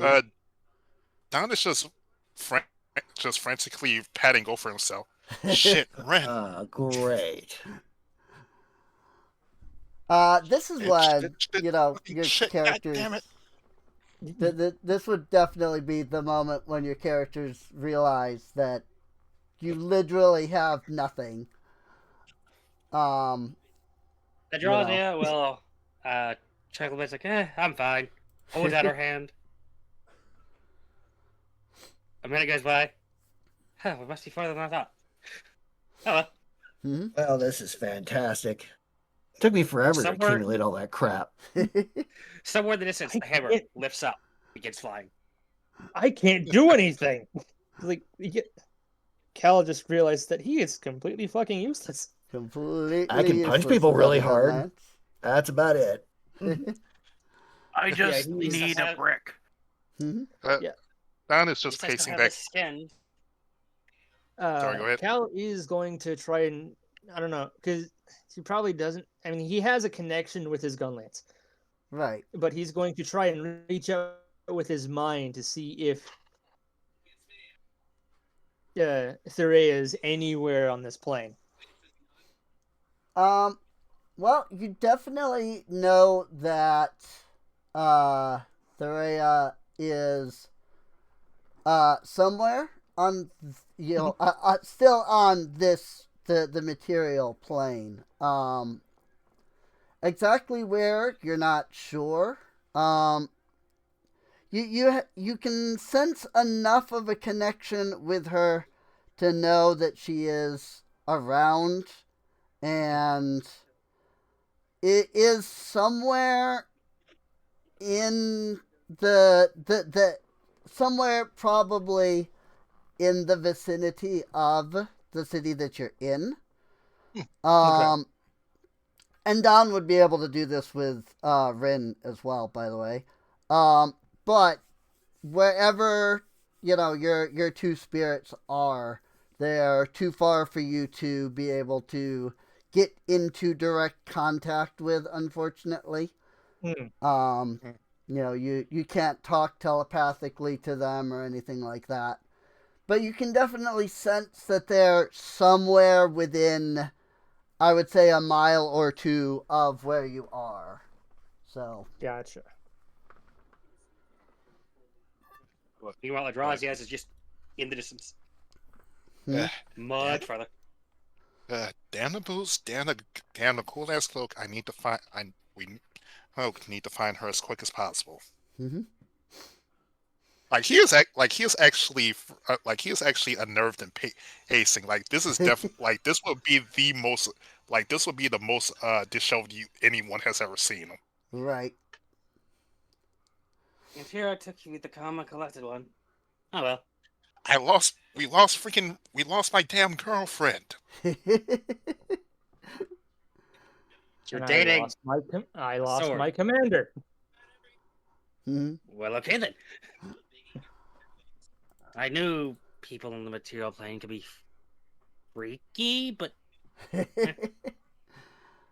I'm not gonna judge anybody. um, Like, I'm a free lover and all that, but still, I care about her.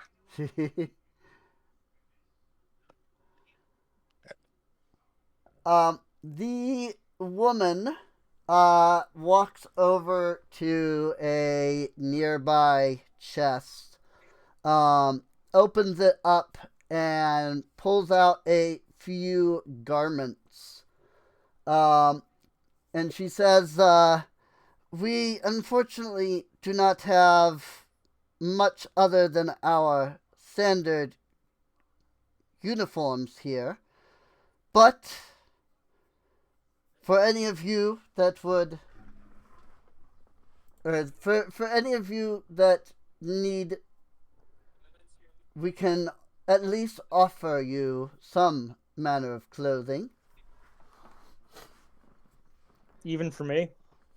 And as Cal gestures to his backside and his, like, his draconic hindside, Right. 4 legs and tail and all. They Beats going probably tits have out, I like, suppose. excuse me, they probably have like a Yeah, your top. tits are out. There's They, some they nice probably tits have some too. kind of top that would like fit. But yeah, obviously, his Yeah. four-legged side that's not gonna help. Yeah, he'd have to wear like some like horse clothing. Right. Um. So yeah, the woman is gonna hand out clothes to whichever characters want it. I know that not all of your characters are, that not all of your characters need clothes nor care about needing clothes. Don being one of the Don being one of the few Felians who actually like to wear clothing. Right. Yeah. I mean, Cal could technically go without clothes because, as a reptile, he can hide his dick under his scales. Right. Hide the gator. Alligator cock. I assume they just have like a simple top and skirt or something. Yeah. Oh yeah. Yeah, Kona will take that. It's Yeah. like, yeah, that's good enough. Think of I think I sent a picture at one point. But I think you said like Shanti or something. hang on. I can re-find the picture. I mean, Shantae is like a good kind of example of like the kind of outfit that it because it's gonna be like desert, like a Gerudo attire, Right. So it's more like a tube top and a skirt. yeah. I can't find there's a Linkle mod. I was trying to find the Gerudo outfit from that, but I'm not like getting that to come up in my like search outfit.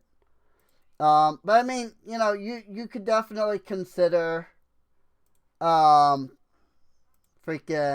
the Gerudo clothes from like just normal Breath of the Wild even. So there's a picture of Link, but I don't see the Linkle version. Oh wait, hang on. I may have just found. There you go. There's the Linkle version. If anyone tries to put a saddle on Cal, they're going to be missing some hands. So basically, Kona's outfit would look something like that. Yeah. Yep. Oh, well, at least it's supportive. Nope, not. She's like adjusting the top on her boobs. Right. Looks a little tight. A little bit. Drauzia. And there's the outfit Josh for would put them those on, of but you they'll probably burn watching off. the podcast. Fairly quickly. Within a couple days.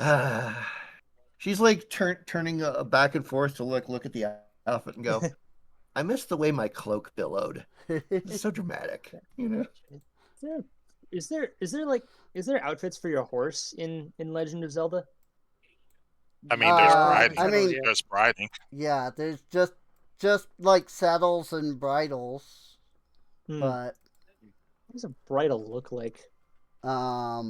it's I posted in the chat. the but like muzzle looking what thing. Don is wearing without the shoes. Oh, that. Yeah. Cal's not into bondage, so If Lipa was here, she would correct. If Lipa was here, she would correct that. those are just the stats. I was hoping he's not there into was a receiving picture. bondage. I was hoping somebody had a Give it. picture of the giant horse. Yeah, Oh, this freaking one. Maximus. Let's see, does that work? Yeah. Oh, Holy beef! that is a fucking that is a beast. That's the giant horse from Breath of the Wild. Wow. That is it not confirmed, but the general consensus is that is supposed to be a reference to Ganondorf's horse. So, Hmm. Makes sense. and it is absolutely massive. But yeah, like Yeah. that, you know, you can see the like, you know, things on the face and stuff like that. Like that would be the best that you would get. So they I went really into wouldn't my, be able to help there. I went into my inventory and unequipped everything but clothes, since that's all there is. Right, I just made Yeah, a true, loot true. container and dumped I everything guess- in there. right. Actually, and I'll probably do this in between, but I grabbed all of your inventories and have put them into separate like files. So you can just like if you want to, you can just literally delete your inventory. I have 100% of it, so Oh damn. and I even have it all like, you know, this was what Adragia had, this is what Don had, etc. So like you can literally just Okay. delete everything in your inventories because I have literally all of it. I Oh. can't open my inventory. From the Weird. actors list, maybe. Clicking on your character Delete. and open it, like There we go. opening the inventory doesn't do anything. Might have been just because his token was on the map. Yeah, I couldn't see my token. Oh, yeah, that's true. Your tokens, Our tokens aren't on the map. are they? Yeah, you got to go Uh, through the Mine is. the party Here, I'll thing. grab. Yeah. Unfortunately, this is not Pathfinder, so they do not have a party token. So the party token is just a generic NPC token that's just empty. Oh, Okay, yeah, so you I've Dude. deleted everything but like her unarmed strike. That's it. yeah.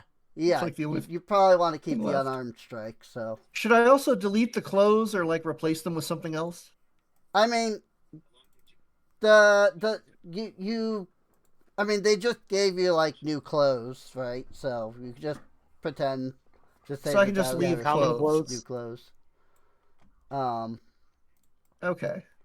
yeah, I presume long So I distance just or- have fist and clothes. That's it. new clothes. But also probably each of you wants to click long rest because you've technically had a long rest at this point, Yeah. Ah. so you can get all your stuff and HP and all that back. So Did it do the long rest? Doesn't Hmm? say it did the long rest for me. Oh no, it did. Okay. It just doesn't have feedback in the chat. ah, Interesting. yeah, it doesn't seem to show anything in the chat itself, but Nope, it does not for me I'm either. just gonna rename this to, what should I call it? Desert clothes? sure. Desert clothes should be fine. Yeah, I've got my armor strike and my skin armor. So fun. Hmm. So that means a whole crowd of women saw me naked. It wouldn't be the first time, honestly. Shit, wouldn't be the dozenth. Oh, my kid, it wouldn't be the 100th. Why does it think I still have It wasn't a bad sight, Don. Oh, Why do you thank think you. you still have what? It, It thinks I still have a bunch of fireballs, and they're all in the. Weird. So not giving me my use of the guard back. That's weird. That can be worked later. I do not have access. Did I not set that to refresh? I can double check. Let's the see. night moves. What skill is it again?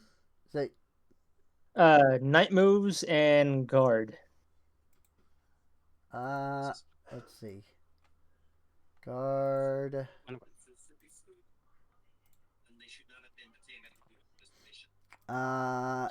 Guard is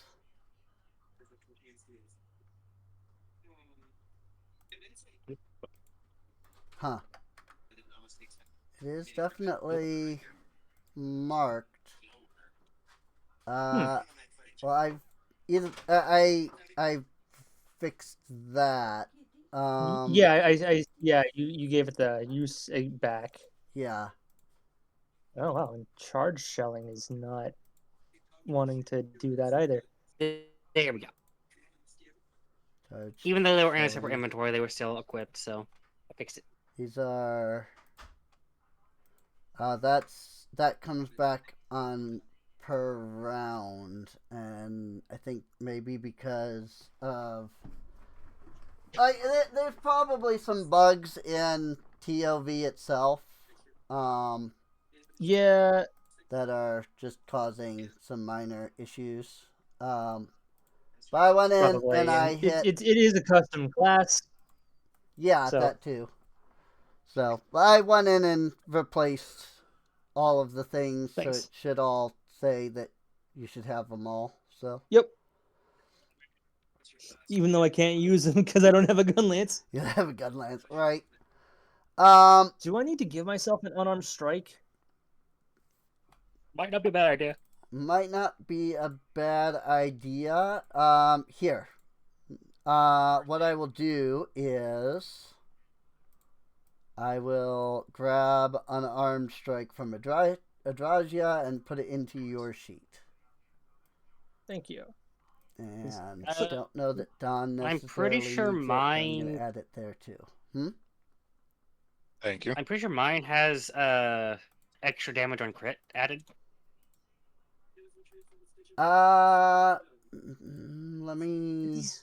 Yeah. me see. Because I have a. Oh yeah, Yeah, you have, I have extra extra- critical damage, don't you? So let me. You want to remove that.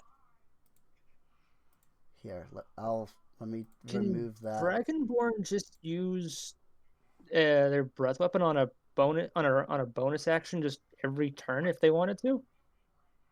Because I it doesn't have. They don't have on my screen. It doesn't have uses.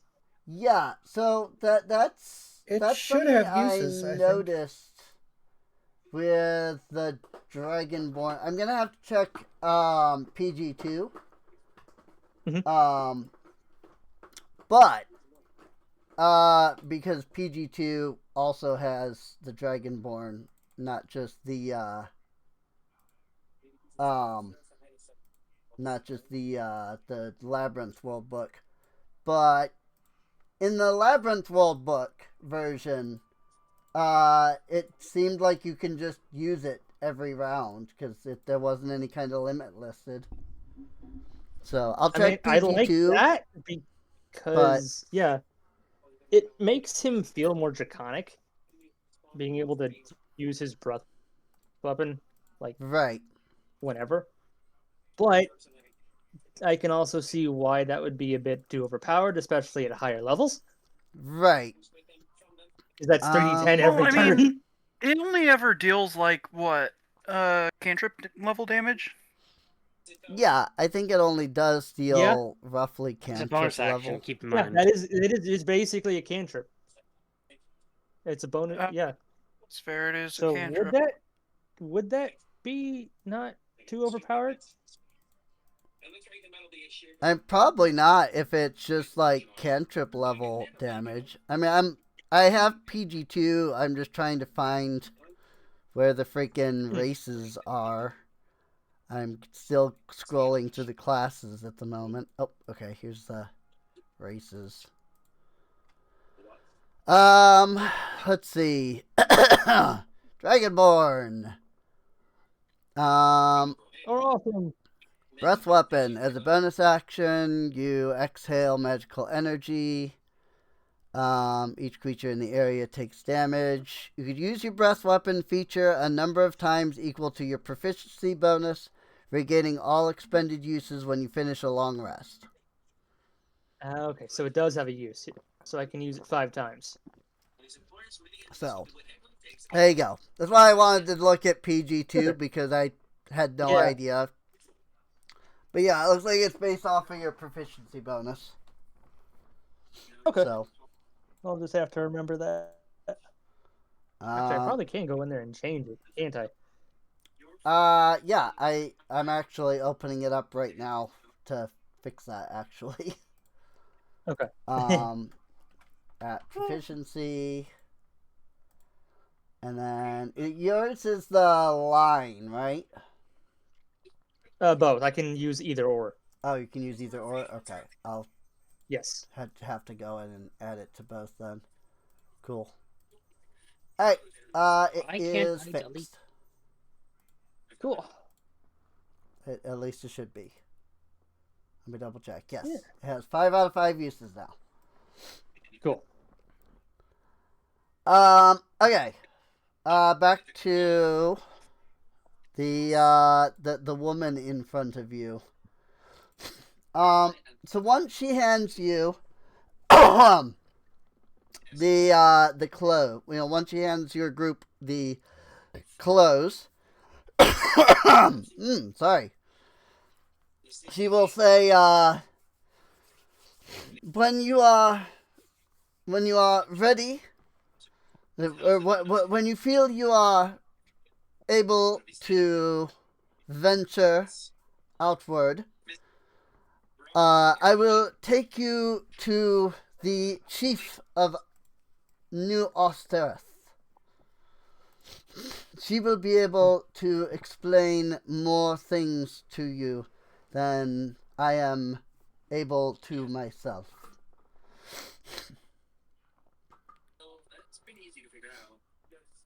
Understood. Lead the way. Yeah, I mean, if your characters are all just already ready to go, then... Callus. Mona has decided she actually likes wearing a skirt. She's like swishing her hips. Like, this is actually kind of fun. Right? It has the little jingly parts too, so she's like very entertained by that. Killing it.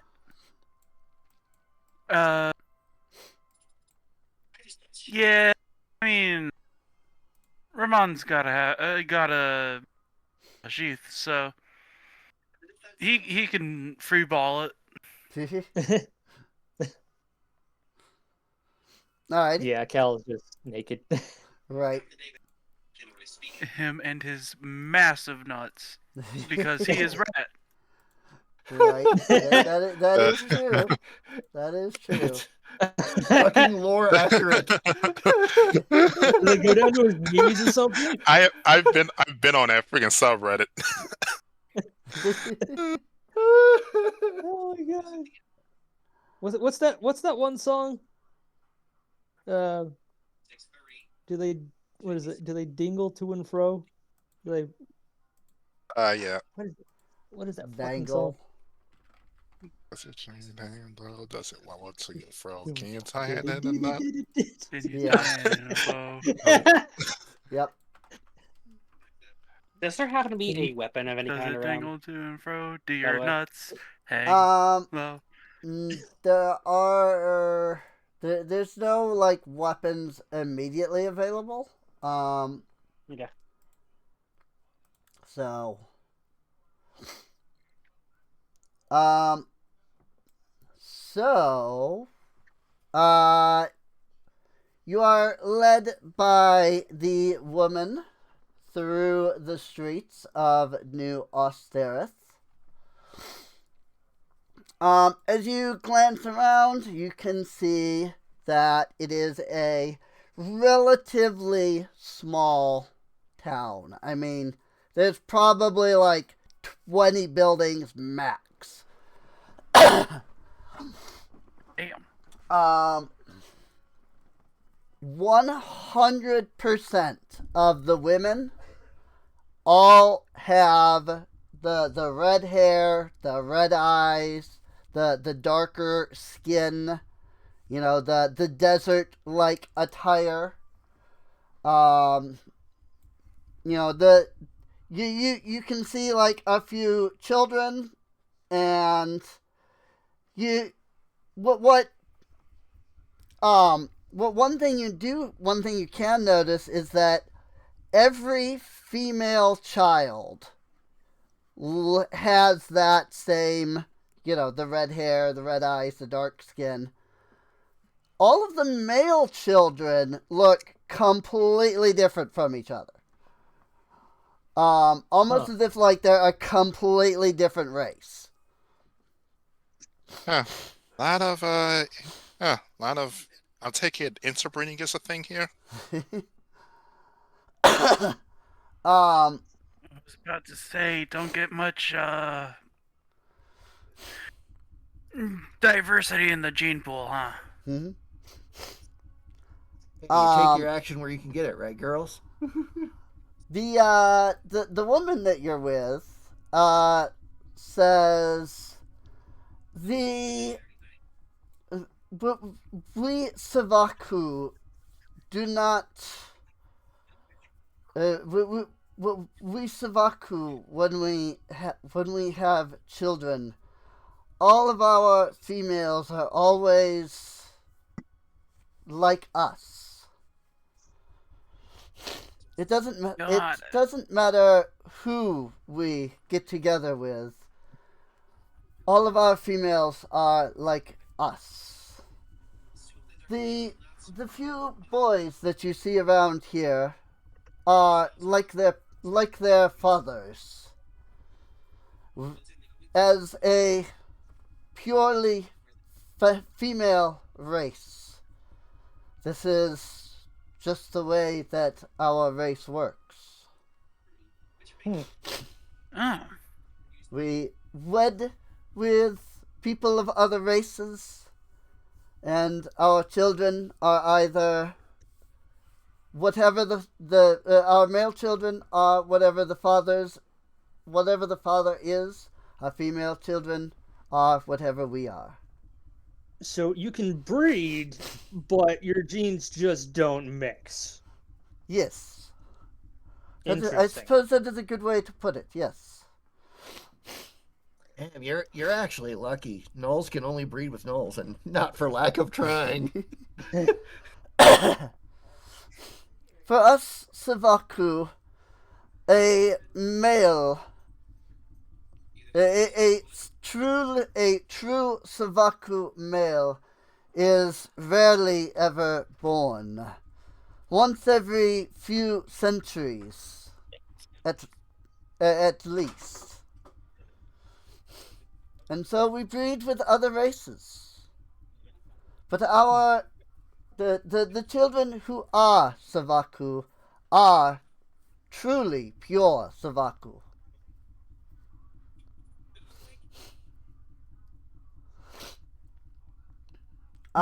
You do see as you're kind of like taking all this in, and you can see that there are a few men here and there. They are of varying races. Some are humans. You can see one looks like an elf. But for the all of the women are Savaku though. So Yeah. um as So I take it. as you approach the chieftain's house, building, whatever, you notice that it is very ornately decorated. There's all kinds of like symbols and pictures like engraved into the structure.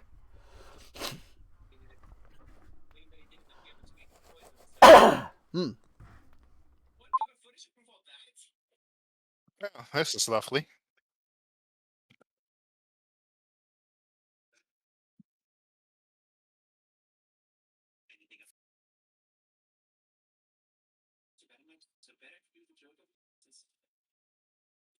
Sorry, my nose was giving me an issue, so I needed to blow my nose. Hopefully, it doesn't bleed. Yeah, No, hopefully, luckily hopefully it didn't bleed not this that kind of time, issue. so. If any of your characters want to, what kind of check would it be? I wonder. Maybe just like history or in. I'm just trying to think of like, if your characters want to like take a moment to look at the images and see if they can kind of. Could they seem like the pictures are like trying to tell some kind of a story. So like if you wanted to uh like try to decipher that, you can. So you're not You don't have to, painting of pictures of course. fire. I'm just giving options. Adroza does not care. So, She okay, is very simple. right. Let's see, what would I need to roll?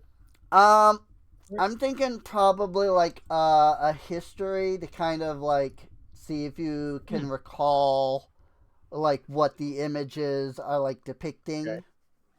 That would be my thoughts. Yeah, Rip. Cal is That's just a kind of 6. befuddled. Oh, damn. Donovan with that 18. I mean, he's got minimum 10, and then he's got a 5 and a 3. So, like, literally, 18 is the minimum he can roll. So, there's that. So, in simple terms, what I can tell you is that the images that are kind of engraved on the building seem to tell the origins of the Savaku race. According to, their legends, essentially. They were a people. And, that they were, like, their own, just, people. And then that they had this big like combat, this like big like war against some kind of like monster that lived in the desert. Ooh. The exact facts have kind of been lost to time. The Savaku simply refer to the monster as the Great Evil One. They do also refer to him sometimes as Demon King, but like every race has a demon king of their own. So there's that. Literally every race has some legend where they have fought a demon king. So, but in either case, basically, the general idea is like they were a people. They fought this great demon. The demon slayed every male, like 100% every male. And Oh, so so it was then, oh, so it's a so it was a misandrist. um, Protagonist. and so the women rose up and fought and slayed the beast. Girl power. Um, Hell yeah. and the story kind of becomes muddled from there, but it's believed that one of the many gods granted them the ability to continue their race by breeding with like everybody, basically. So, Interesting. so that, I haven't like sat down and like wrote it, but that's the general idea that I have in my head for it. So, Neat. otherwise I would have given a more like detailed description, but that's unfortunately the general is about all I have actually like thought up. There's just so many like races in my world. Trying to come up with everything is ridiculous. Yeah, it's So- it's a daunting task. Yeah, Yeah. the Feline, the Demon King of the Felinas is just a giant. It's just a giant shadow dog. Right. Ironic their god is Fiend of Darkness. Right. Yeah, the funny thing is I would probably think that well first off they're not the felinus anymore. Sorry, They're the cat. I keep forgetting the race name. Yes. They are called the kit. Qitt. Kit. Huh. The kit are the felines and the kelb are the dogs. So, kit and kelb. Huh. So, funny enough, those are actually they're literally just the I don't know the exact language, but the Arab words for cat and dog. Ooh, So it's literally interesting. just the Arab word for cat and dog, kit and kelb. So, anyway, the woman leads you into the building, and as the doors open, you are greeted to a large, spacious, singular room structure. Sitting on the far side of the room, there are a few steps that create a sort of like rectangular, like raised platform. Yeah, there's steps on like all four sides that kind of go up. And then in the middle of that, slightly raised platform, it's only like 3 or 4 steps. Like it's really not much. It's just enough to make it higher. But in the middle of that platform, what you see is a large throne with this woman sitting on it. Oh. Hello. He is hot. She has It was just deep- like, get her done. she has deep red hair, deep red eyes. Her hair is long and braided. She is dressed in an absolutely extravagant outfit. And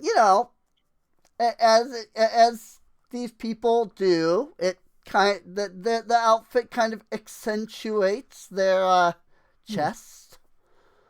Yeah. Chest, stomach, hips. Yeah. Kona Why has a get lot of with- that going at the moment. She had to stuff herself into this top. Why get with someone who has fur? Because you'll end up getting with fur everywhere, and you can be with someone who has scales, nice Okay, and buddy, clean it's all not- the time. Okay, buddy, it's not a contest.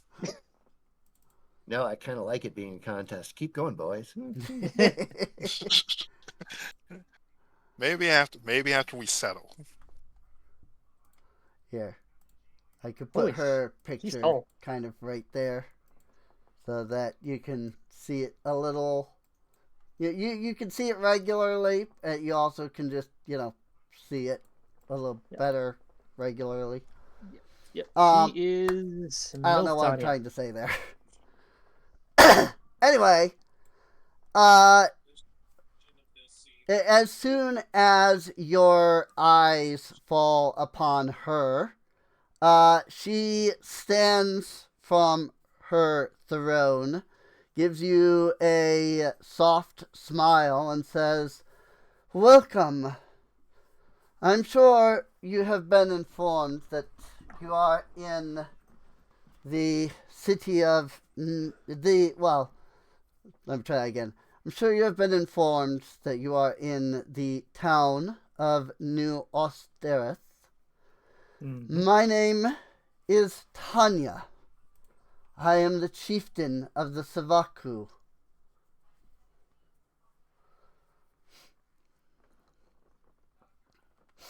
Yep. Cal will step forward and bow slightly. Mm-hmm. Pleasure to meet you. Don would do the same. Really wish I had my hat right now. Messes up my whole motion. Messes up my whole practice motion. Mm-hmm. Here, way, Donovan Fluffles at your service, Your Majesty. Mm-hmm. And Ramon I would am step Cal up. Mo'o. Ramon. Mm-hmm. Kona, great outfit, girl. Ain't that the truth? Right? Like let's be honest, freaking Crystal, the artist who did that, like fantastic. Mhm. Oh yeah, 10 Fucking out of 10. killed it. Oh, yeah. No So, notes. No freaking- notes. I love commissioning Crystal because her art is just so good. So,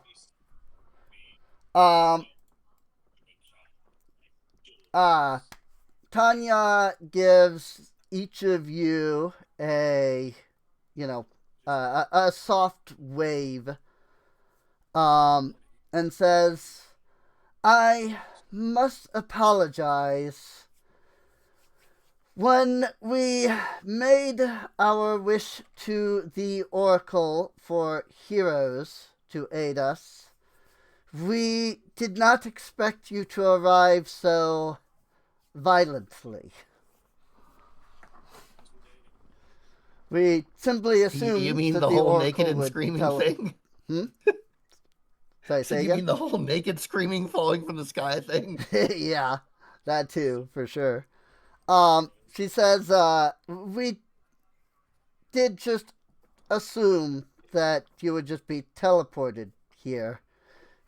We did not expect that you would be falling from the sky and that all of your equipment would be torn away from you." Well, I can at least sense that one of them's in the area, so the rest should be. And besides, it's not the. And besides, once again, it's not even this. It's far from the dozenth time I've appeared naked in front of a group of women. Mm-hmm.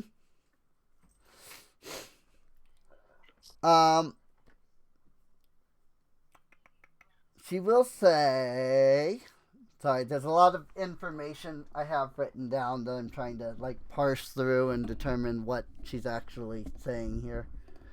Right. What she will tell you is,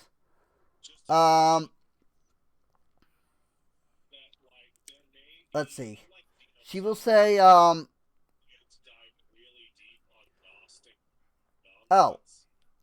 hang on. Apparently I gave her a full name. It's Tanya Safe. Seif? Tanya Seif. Something like that. Tanya Seif.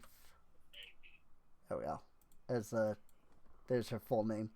So she would have said that. So she will say,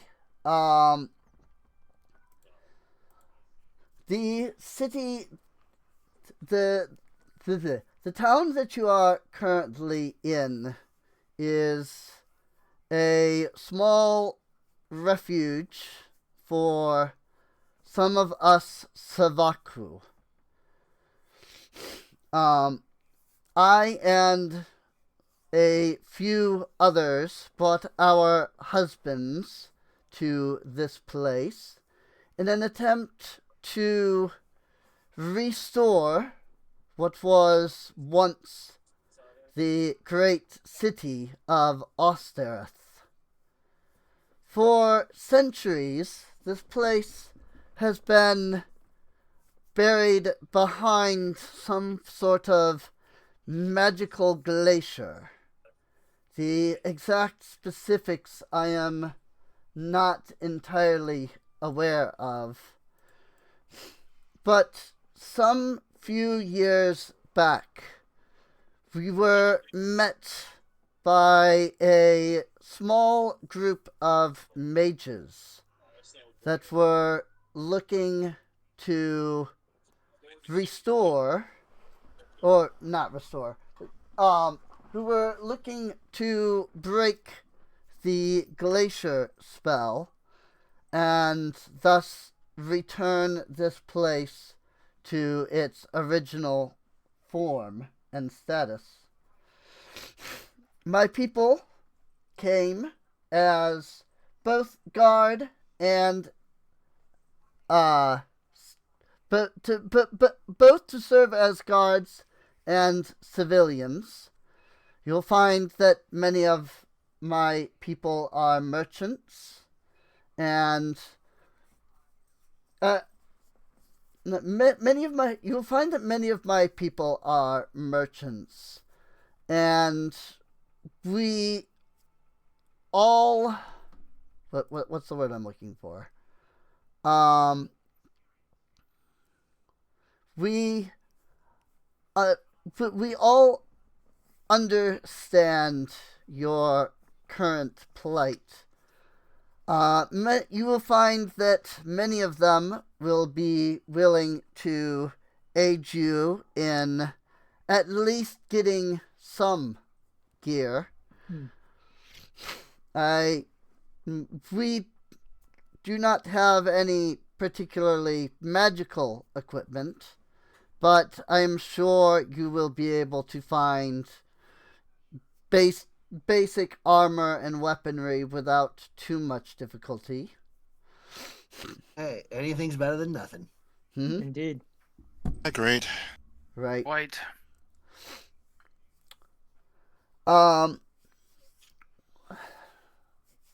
Unfortunately, while we have been working with the mages, some 2 or 3 weeks ago, something terrible happened. The wizards were able to push the glacier back enough to open the central portion of the city. But when they did, the ground opened up, and hordes of powerful monsters seemed to flood out of the pit, as we have come to call it. Oh, that's not good. Mm-hmm. Many of these creatures seemed unnatural or even warped by evil magic. many of the creatures that we found that normally we Savaku would have no trouble fighting,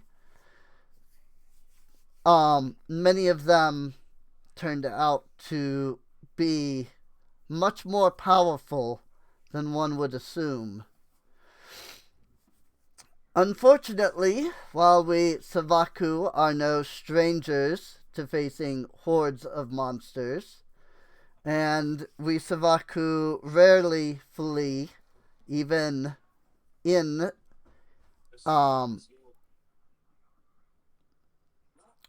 we Savaku do not normally flee, even in the face of adversity. Um, even even when our people have nearly no chance of winning. We were unfortunately we God, I'm trying to word this. It's not just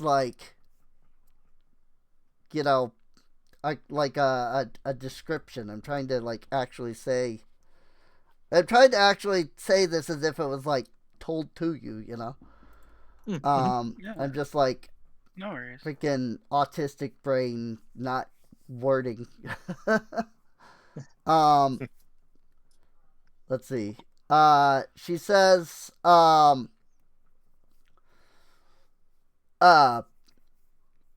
unfortunately, our people were forced back to our people were forced back here to our refuge of New Ostereth.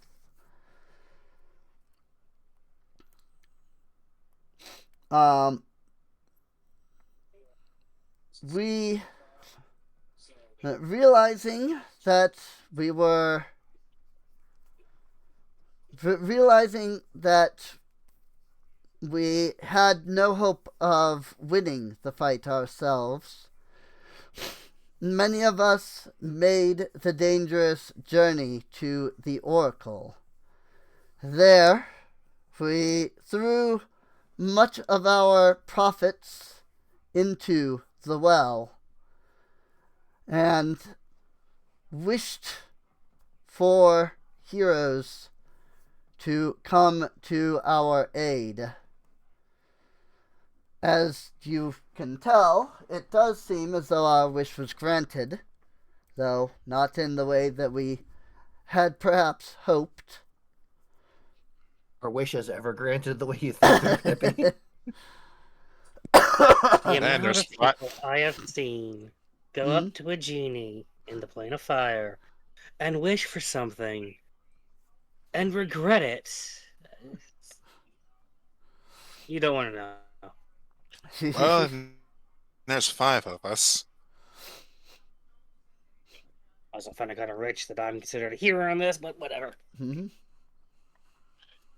Yeah, me a hero. Are you kidding? I break people for fun. I burn things for fun. Mhm. I do a lot of things for fun. um, But I've been dragged into enough situations that sometimes I've been dragged into enough situations. This is just going to be another. Except this time, surrounded by a bunch of beautiful women. Mhm. Hey, I got a cool outfit out of it. Thanks for the threads, by the way. I absolutely love the skirt. And hey, maybe we get to fight aberrations, because that sounds like aberrations, and those things are fun to fight. Mhm. Horrifying, but fun. Tanya will respond to Kona and say, you wear the garb well. I am glad that you like it." Ah, thanks. Appreciate that. Mm-hmm. Tanya turns to and I forgot to mention, but there are guards around her. She turns Pikachu to face. one of her guards and says something to the guard in their native language. A few moments later, the guard leaves, and a few moments later, returns with a rolled up, what looks like a rolled up sheet of paper, like a scroll or something to that effect.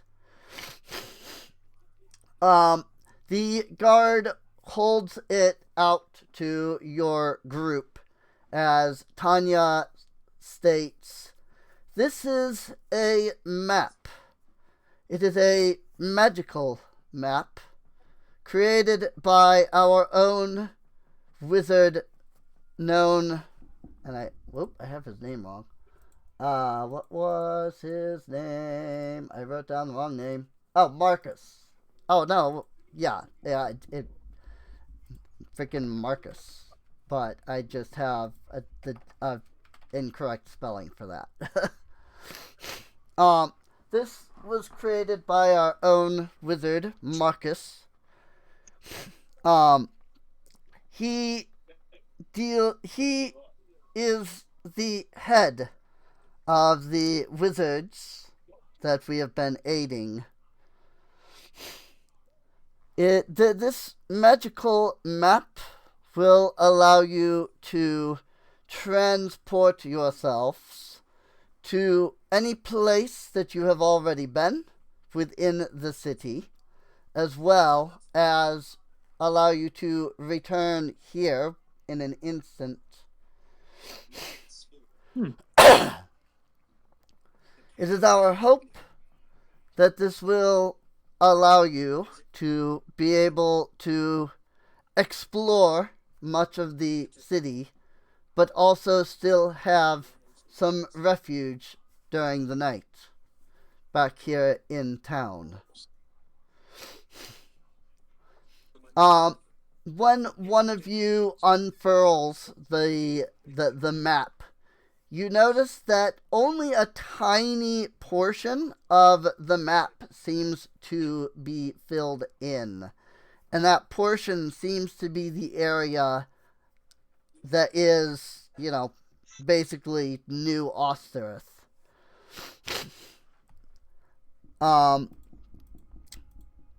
Tanya will state, as you explore more of the city, more of the map will fill in on its own.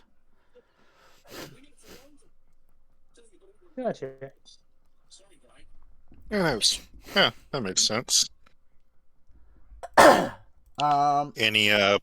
Any specific points of interest you would suggest?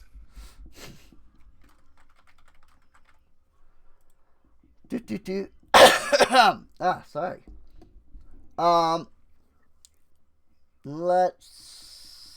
Let me think on that for a second.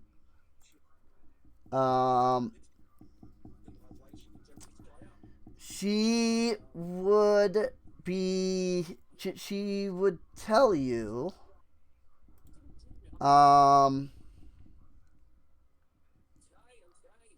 also I'm realizing I never actually made the magical map item, so now I'm trying to find an icon that looks like a map or something to that effect, but I don't know where to find that in all of the stuff that is in here, because there are so many different freaking icons. I'll use this one for now.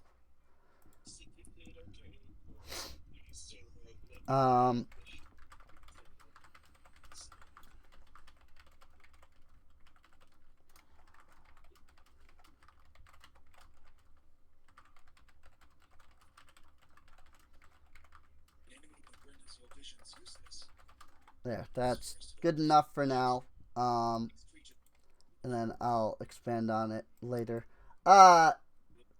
Sorry, quick question. Which of your characters actually wants to take the map? I would I mean, presume you wouldn't want the pyromaniac holding the flammable weapon. Right. I mean, if anyone doesn't mind, Don might take it. I definitely wouldn't suggest giving it to me. It'll probably get blood or burned or something. Yep. I don't have pockets. Okay. Seems It like I have. is- Seems like I have to be the responsible one. It is officially in Don's inventory then. Okay. As long as it, Something. as long as Evil doesn't use a pretty face to get it off of him, he ain't letting it go. Right. Something was said or asked while I was making the map. What was it again? Any places she would suggest we check out. Right. That's right. That's right. I remember now. Tanya will say, one of the best places for you to check would perhaps be the Oracle itself, being that it is a magical well of nearly infinite knowledge. Perhaps it could be able to tell you where to find your lost equipment. Beyond the Oracle, the pit itself lies in the center of the city. And as far as we can tell, that seems to be where the majority of the monsters are coming from. As such, I would recommend exploring there. Beyond those places, though, there is not much more that I can recommend. I do believe that a temple was discovered.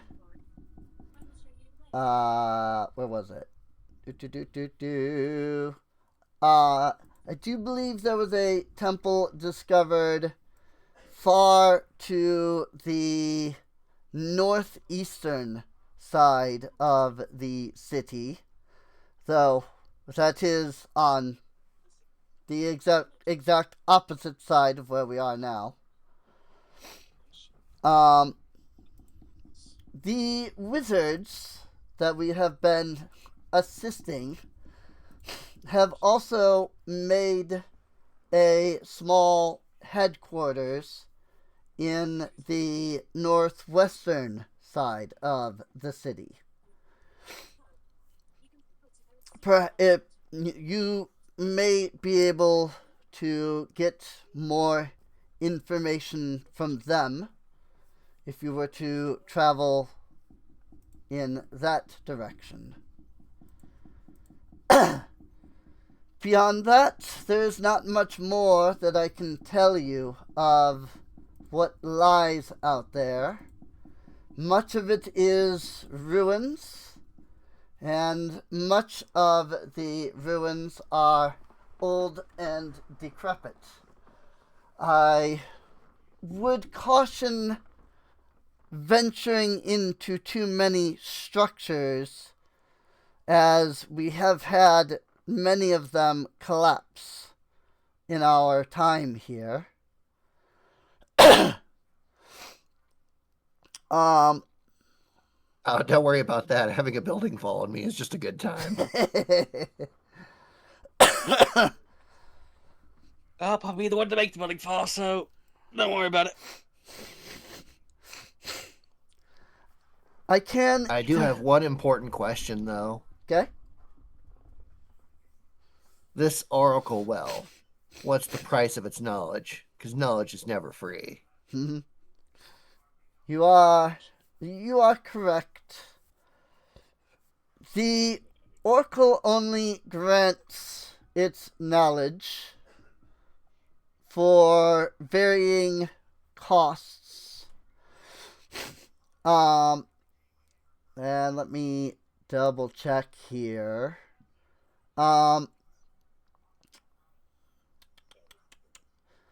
She will say, to bring all of you here, we had to throw in 1,000,000 gold. 1 million of our gold. Or she, excuse me, she would say, she wouldn't say what 1 million gold. She would say like they had to throw in like treasures that basically amounted to 1 million like gold's worth. Like 200 rubies or something like that. Right. She will say, for simple questions, many of our people, many of our people who asked the well questions stated that for answers to those for answers to simple questions, it would ask for 100 gold's worth of treasure. Considering we arrived with nothing, I guess we'll have to save up for that. Yeah, Mm-hmm. it's true.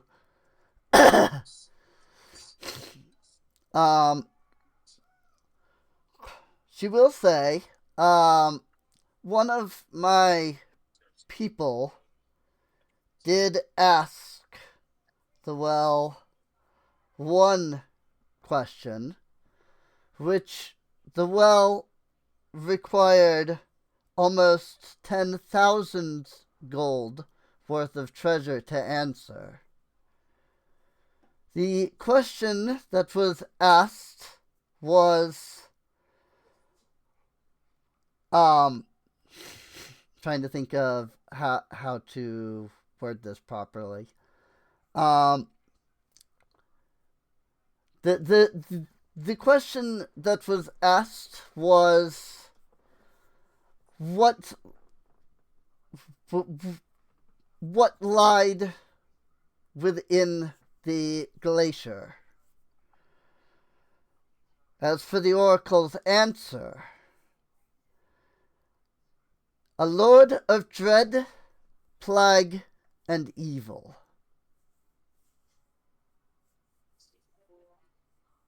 You have the slightest idea how little that narrows it down. Right? But that's what it said. But yeah.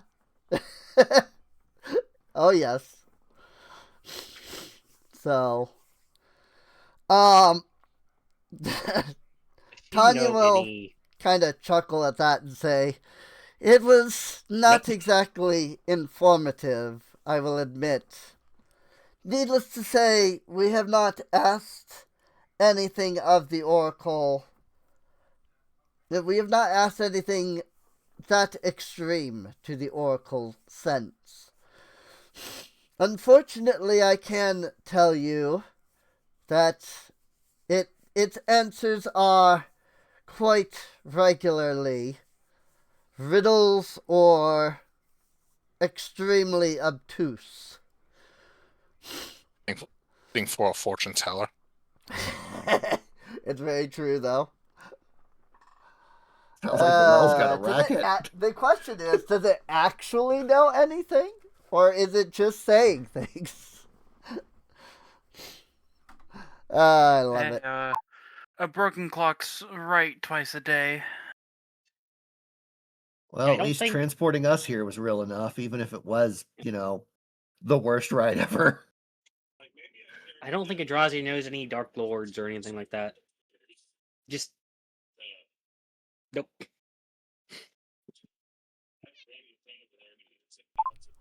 Sorry, I That need is to a sad blow history my check. nose again, so I muted. Understandable. I mean, that describes my boss, 3 people he knows, 7 different gods. Kind of starts like rattling off like all the entities that could describe. Right. Yep. Well, none of them on my to burn list, so I don't care. It certainly is uninformative at best. But that's half the fun of the Oracle. So Oh yeah, sounds like a million laughs. Oh.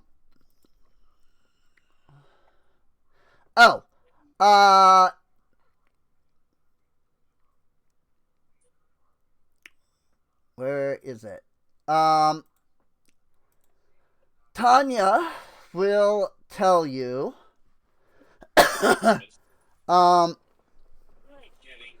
before all of you venture outward, I will give one warning. My scouts have reported several dragons that seem to have made their lairs within the city. Whether they are hostile, we do not know. But it is perhaps best that you are aware of these things. Are they flame dragons?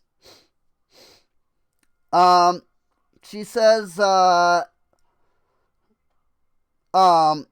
of my scouts did report that they had seen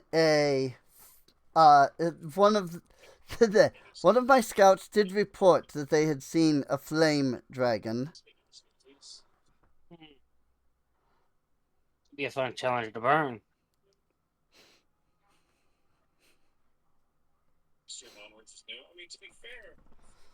She says about a flame dragon. I think I missed it. So. She said it could be a fun challenge to burn. Okay. To a flame dragon. Right. Because it's a flame dragon. Yeah. Yep. Definitely. You know, the whole resistant. Are they resistant or are they immune? I don't remember. Either way, she wants to be able to bypass that. Eventually. Right. She'll get there eventually. Right. Maybe. She will also tell you, Marcus does deal in magical things. Not just magical items, but also things such as potions and the like.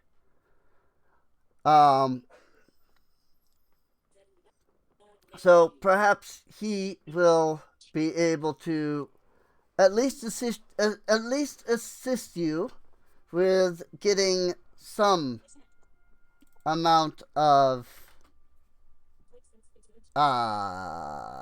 what's the word I'm looking for? Equipment. Utilities, supplies. Yeah. Something like that. She's basically saying, like, hey, you know, maybe Marcus will help if you need, like, you know, healing potions or stuff like that, so. Yeah, good to know.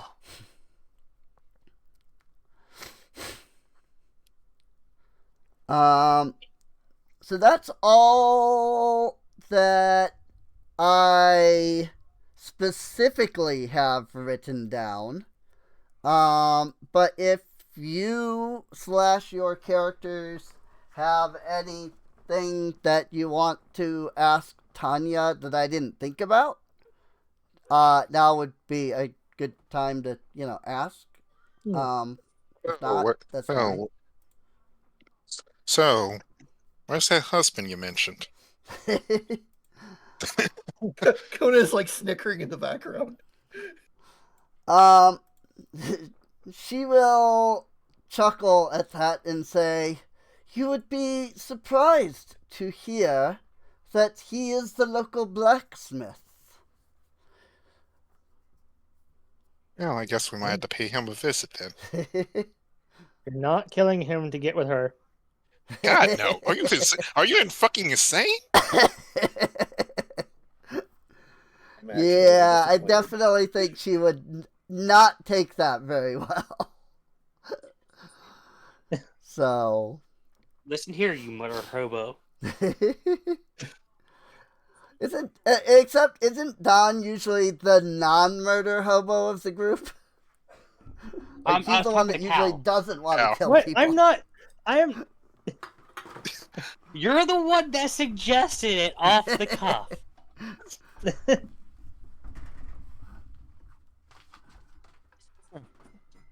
Noted. Then I'll try and keep my flirtation to a minimum with you then.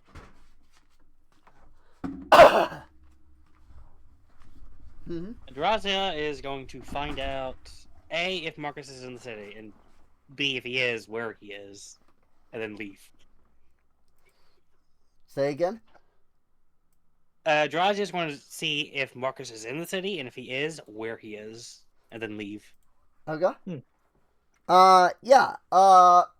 Marcus, has his little magic shop inside of New Austerith here. Like all of the places are in, like all the shops and stuff are here in the like small area. So. Okay. But she's just going to walk in and say, "You got any necklaces of fireballs I can have?"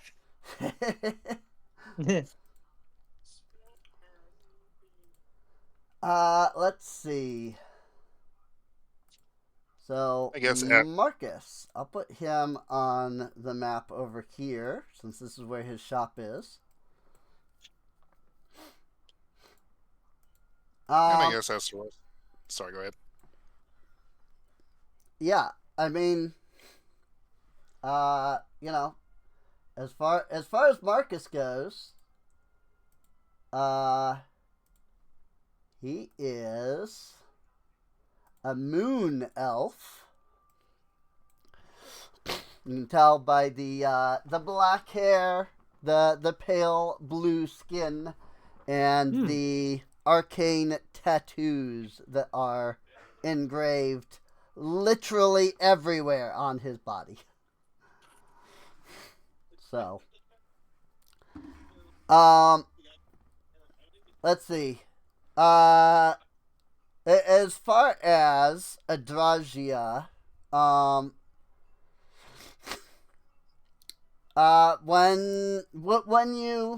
when Adragia enters,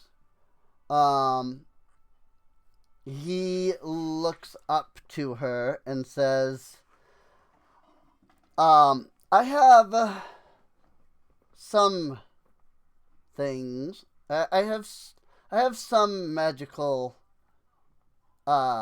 equipment.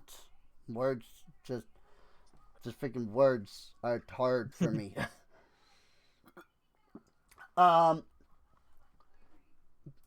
He will say, while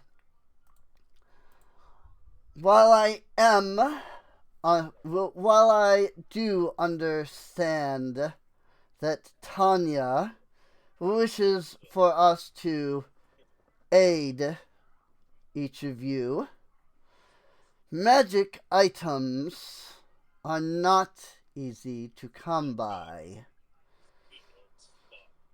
You may find that some of the other shopkeepers are willing to give you at least some equipment, but if you want something from me, you will have to pay.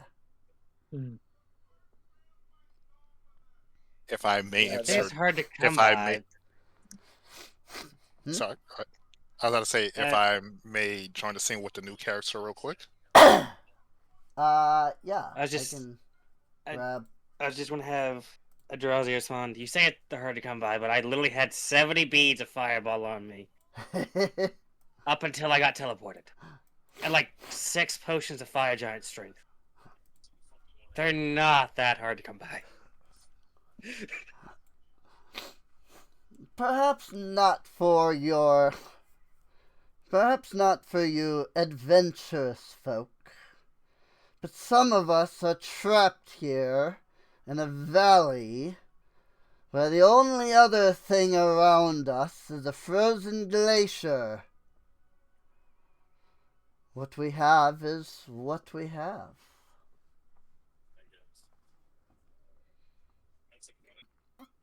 I guess I'll be back if I ever have gold. And if you have anything I want. Hey, making do with what you got is the real test of a warrior. Indeed. True. Very true. Well, I pop in now. Yeah. Yep. You can bring in your. You can have your other character there pop in. So you were. So you were the owner of one of these these glowing things. The fi- the. I guess how do I post a freaking I guess you could do it or post it to the Discord. Post the what? Just the picture of your character. Yep. Just do the. There you go. Show character artwork. So before Untras can lead the shot. So you were the one who lost one of these glowing things.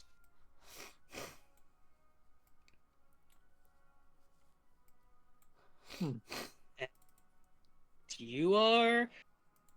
Alright. You wouldn't know me. Allow me to introduce myself. I am Pigeon.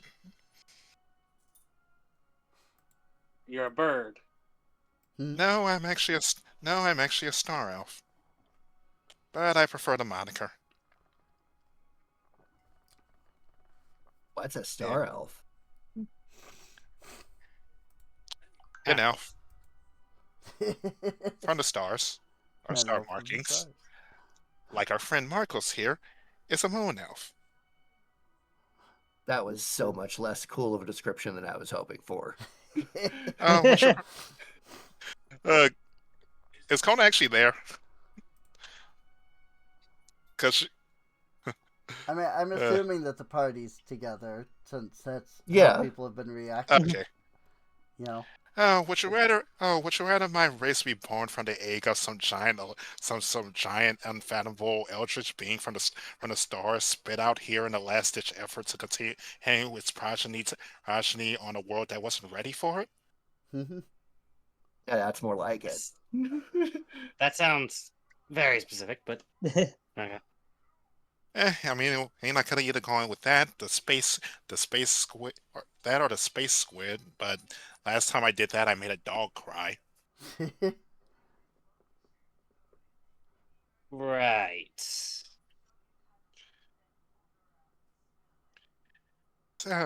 So y'all are the new talk. So y'all are the new talk of the town.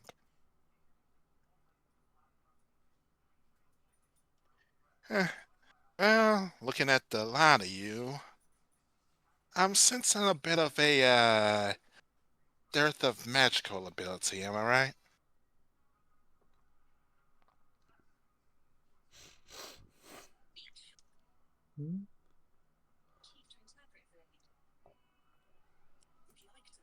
John's is just blankly staring at you like, okay. I mean, who needs magic when you got these thighs? And Coda like slaps one like emphatically. Nice dance. I'm sure you could crush a melon between them.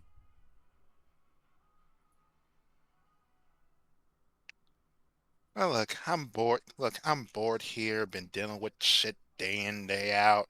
How, how about I help y'all fuckers out? You got any beads of fireball or fire giant potions? Well, I have one of your beads. But who needs a bead when you could just cast it? What kind of among other magic do you things. do? Take the beat back, thank you. She just flicks the bead at them. Oh, I already had that. She's very tempted to just let it hit her and go off. She wants to be able to use it herself. Honestly, I just got a mix of stuff. Plus, I do know how to heal a little bit. Again.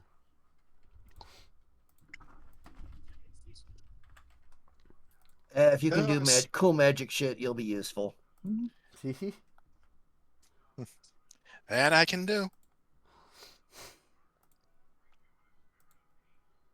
Nice. I mean, I don't really have anything I can say because I don't have anybody there. You know? What do you guys think?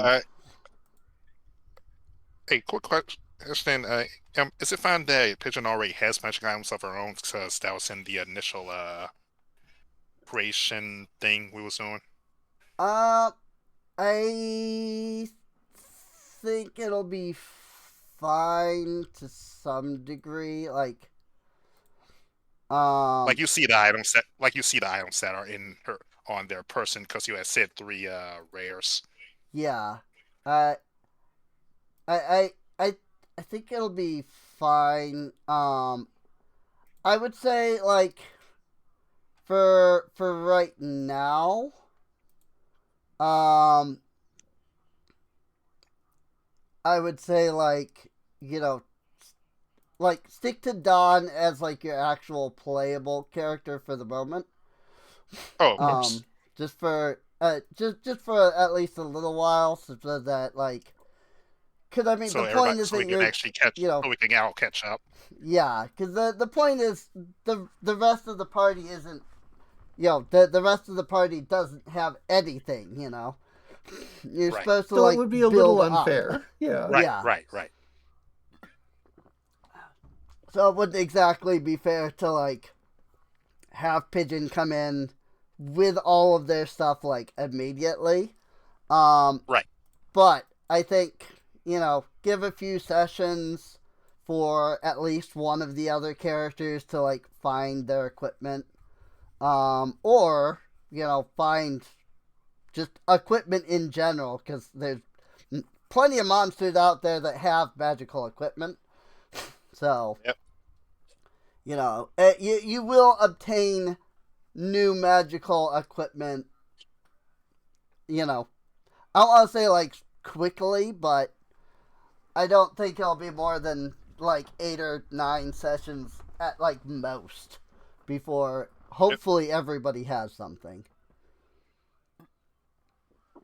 It kind of depends on where you go and how you do it and stuff, so. Right.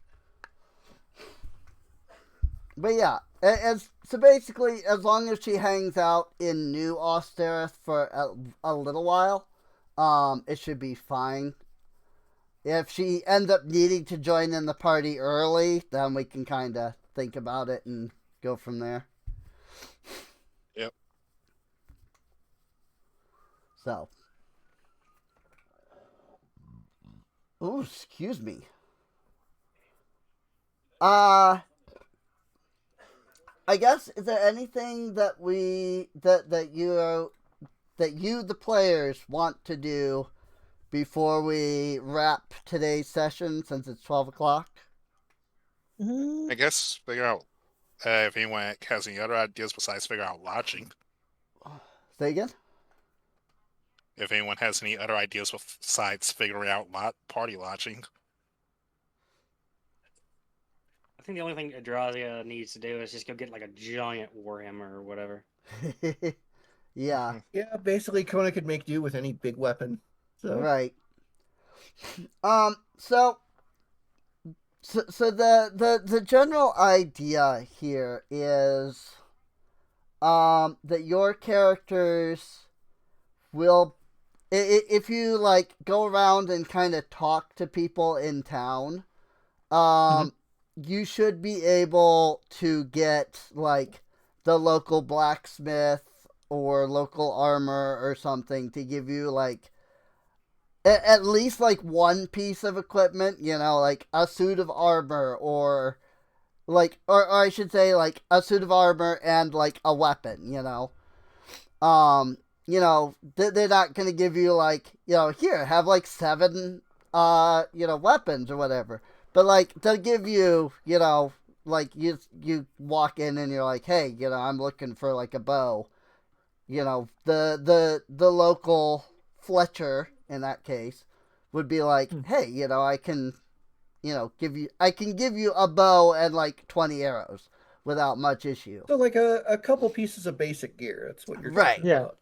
So, No plus ones or nothing. everybody should be able to get one weapon and at least like one like set of armor. So that shouldn't be a big deal. I need to look at Surprisingly, some of it. there is somebody who can give who can forge a gun lance. It would take a couple of days, but the local blacksmith could forge a gun lance for, you know, a certain Blacksmith somebody weapons. who needs a gun lance in order to do anything. Yeah, that would be nice. I mean, Which is- technically, he could make do with a what? If you're not attuned to a gun lance, it functions as like a normal halberd. Right. So if there were no gun lances, he could make do with the halberd and the shield. Right. And you'd still be able to use some of your stuff with it. So Right. Yeah. I just can't shoot. You just Yeah, can't you just can't shoot. or really use any Right. of your abilities, unfortunately. Yeah. But yeah, so basically, what I'll let everybody do is just you can grab a piece of you can grab one set of armor that your characters need, and then pick a pick a weapon, one weapon, you know, sword, bow, whatever, you know, but you can pick one and they would be willing to help you out at least that much. I will say this campaign is stupid with gold. You will have no issues with gold. So, question. Since Kona doesn't need armor, could I make the second thing like just some javelins or something, just so she has a ranged thrown weapon? well, I mean, is that fine with everybody else? It's fine with me. Yeah. Yep. Okay. She's still only taking 2 items. It'd just be like, okay, she'll take a weapon and then like a couple of javelins or something. Right. Yeah.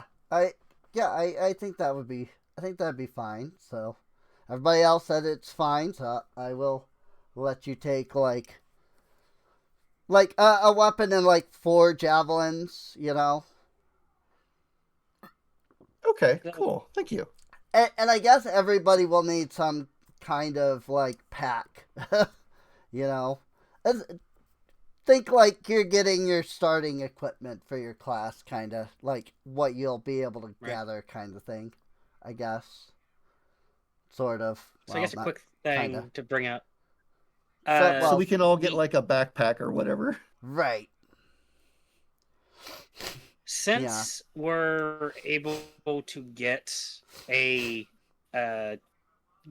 basically set of armor, the demon or the armor that she had is her skin, effectively. Aha. It is merged with her skin. So Okay. it's basically just plate armor with poison resistance. I see. Okay. Demon And skin. no plate disadvantage on armor. stealth because it's skin. Yeah.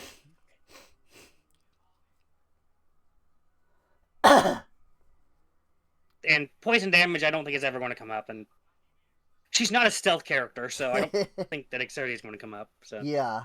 Yeah, and I just- do see right in like the armor itself. It says once you put it on, it can't be removed unless you either choose to do so or die. So yeah, so I'm just gonna. I was going to lower it or lower the AC, but since we're all just getting a set of armor, I'm just gonna Yeah, I mean the AC's just only forfeit my 18. armor. Um, Yeah. and like if somebody really would have needed like a set of plate mail, they could probably work it out. Um, Yeah. so it shouldn't Buy be now or too big of a deal. buy, Whoa. buy now, pay later. Yeah, something to that degree. Yeah, and like But I said, it's this campaign is stupid with money. The computer version of the campaign, um, a lot. Well, I mean that's the only version of the campaign other than the one I'm making. But in the PC version, like it legitimately gets to the point where you're just like, okay, maybe I don't pick up all of the gold. never. So part of that is Okay, so because of the game design built around the well of knowledge, what I call the oracle. Mm. Because it is assumed that you, the player, don't know anything about the campaign and thus are going to need to go to the oracle regularly and like throw money in order to learn stuff.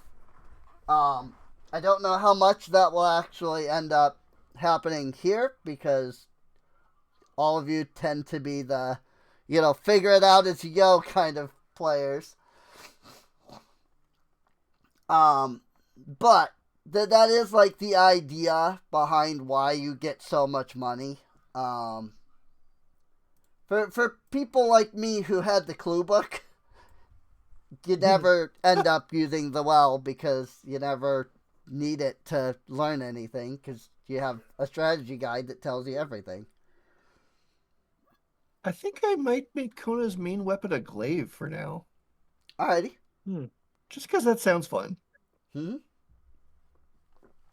And these It are just just sounds regular fun. weapons, not plus one, no plus Yep. ones or nothing. Right. This is all just They're very completely ordinary stuff. mundane. They're not magical in any way, shape, or form. So. yeah, And then yeah, we a all get. glaive and a shield would work. And then you said we all get a pack, right? Like a explorer's Yes. pack or Yep. You can whatever. take- yeah, you can take whatever kind of pack your characters need for their class, really. Scholars, explorers, dungeoneers, whatever.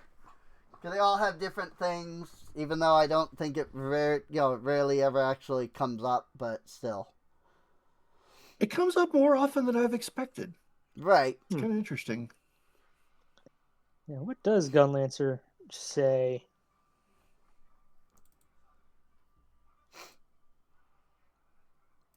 Now I have to feed in the extra info for. Since it was ported over, can I also give Don a buckler? Towards back, yeah. Gunlancer gets either explorers or dungeoneers, according to the info. Let's see. You said you wanted to get a buckler for Don. Yep.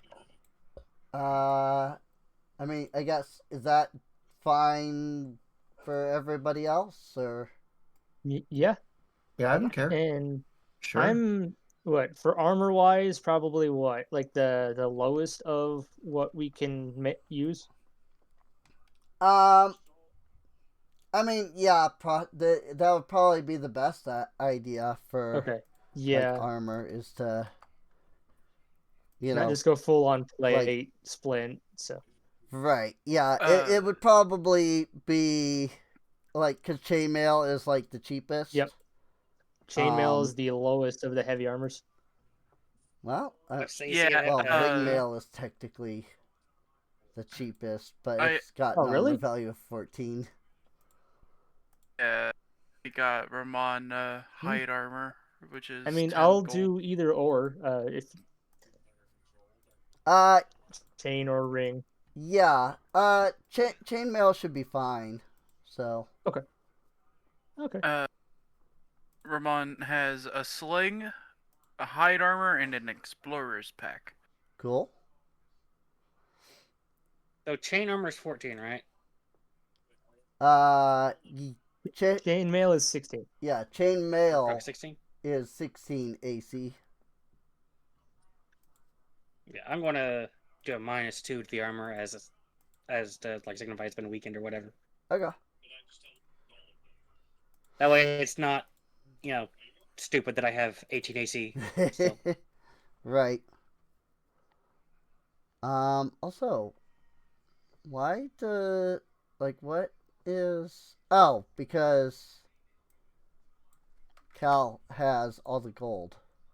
There we go. I was like, why is Cal extremely over encumbered? But it's because there was 4,000 gold in his inventory. That's a lot of gold. I forgot to. You probably forgot to take away your Take- gold. Yeah, Yeah. probably forgot to zero out your gold, which I mean, it Yeah. happens, you know.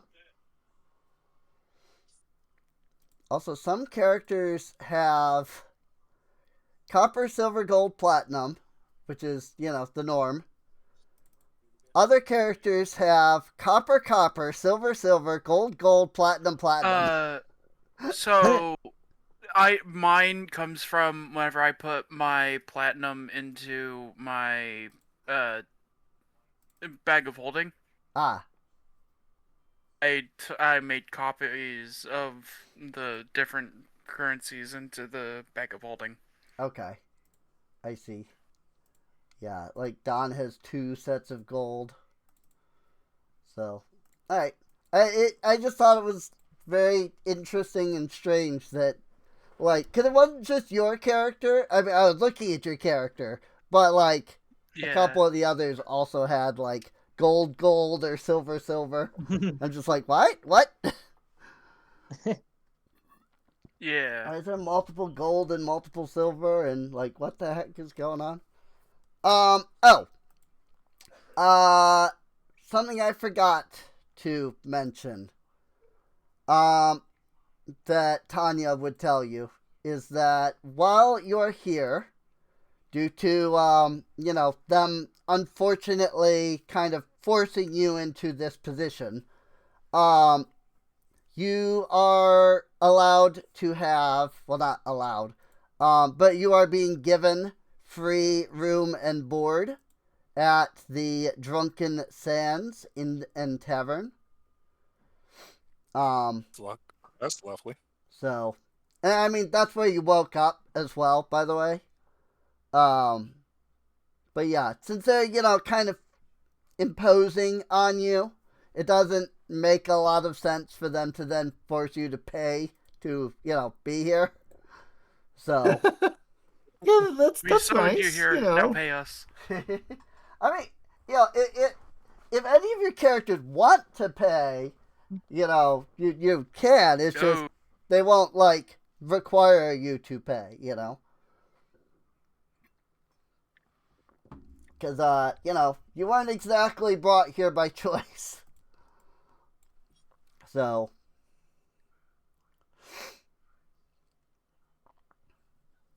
but yeah, so I mean, here's the thing, this campaign is, I don't want to say completely open world, but as of now, the moment you leave New Osterith and go into Old, you are free to go anywhere.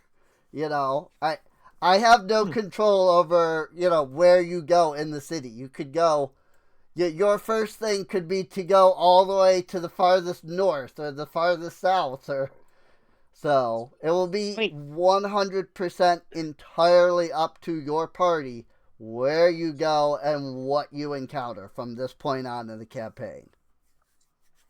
Honestly, from a meta perspective, going up to the wizard people and then over to the temple, I get a lot of teleport location. Right. So That wouldn't be a bad idea to just, Oh yeah. But at the same time, it could be a high level area over here, and we oops. And that is something that you the players may have to consider, because this campaign does go up to level 20. There are places that if you go to them now, you will be fighting monsters that are meant for you to fight at like level 19 or 20. By the way, are we supposed to be at are we still supposed to be at level 15 now, Yes. or Yep. You all of you should officially be hitting level 15 now. So Oh, sweet. Oh shit. Okay. I forgot. Level I up. I forgot to mention, because you were supposed to be level 15 at the start of the campaign, and we just went down to level 14 for the Astaroth section. So literally, Sweet. Now I like, get my full birth. you're level 15 now. So feel free to Yeah. level Yes. yourselves up. Thank you for bringing that up, because I totally forgot to even mention that. But yes, you are correct. You should be level 15 now. Cool. Such a wonderful feature. When you roll initiative and have no uses of your stunts feature remaining, you regain 3 uses. Nice. You must complete a long rest before you can do this again. Neato. Oh, this is the best feature. As long as I'm using a heavy two-handed weapon, I add an extra die of damage. Nice. I'm jealous. And I get to So I use... need to add that to my glaive. Yeah. And I get to use a glaive and a shield all at once. Nice. Item. No, edit. Action. So yeah, Activity, whatever. he'll probably say, "Hey, so here's the specifications I need for this weapon. Can you Okay, make it? there I we will be back later for it." Right. I will say it'll take 3 days. 3 days. Okay. 3 days. Yeah, it is fine with me. So Yeah, it is a very complex weapon. it is a very complex weapon, yes. Probably shortcutting that too much even, but I will say 3 days. It's funny how, like, in the Monster Hunter universe, people can make it in like a couple seconds. Basically. Yeah. Yeah. I mean, that's, video game crafting for you. Yeah. So I will I wonder actually if there's like an Turn on that. in-universe lore amount of time like it takes. That is something I do not know. Okay, so I am going to Gunlance. note down that in 2 sessions, I will bump up the AC by 1. Oops. To signify it getting its energy back.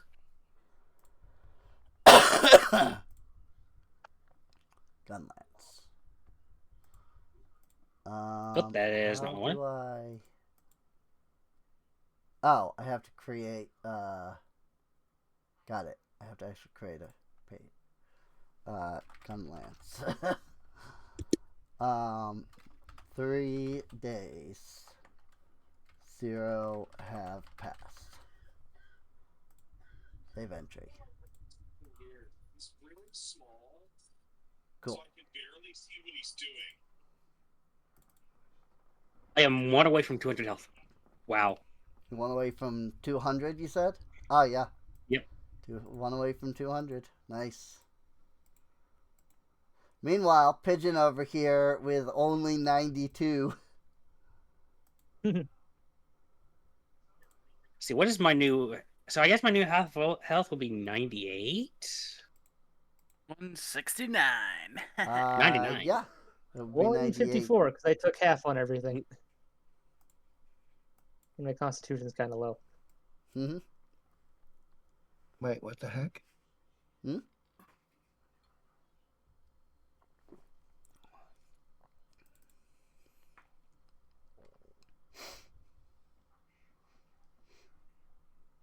This kid just being super fucking weird. Oh no, that's apparently correct. Okay. Hmm. What? I thought there was a mistake in like Kona's AC. What is racy? Currently 17. Oh, 170 hit points. Cool. Nice. Mine will be 17 after 2 sessions pass. And then I get wait until someone else gets another item. Mm-hmm. All right. Well, I think that this is a good, since you the players are all doing your stuff.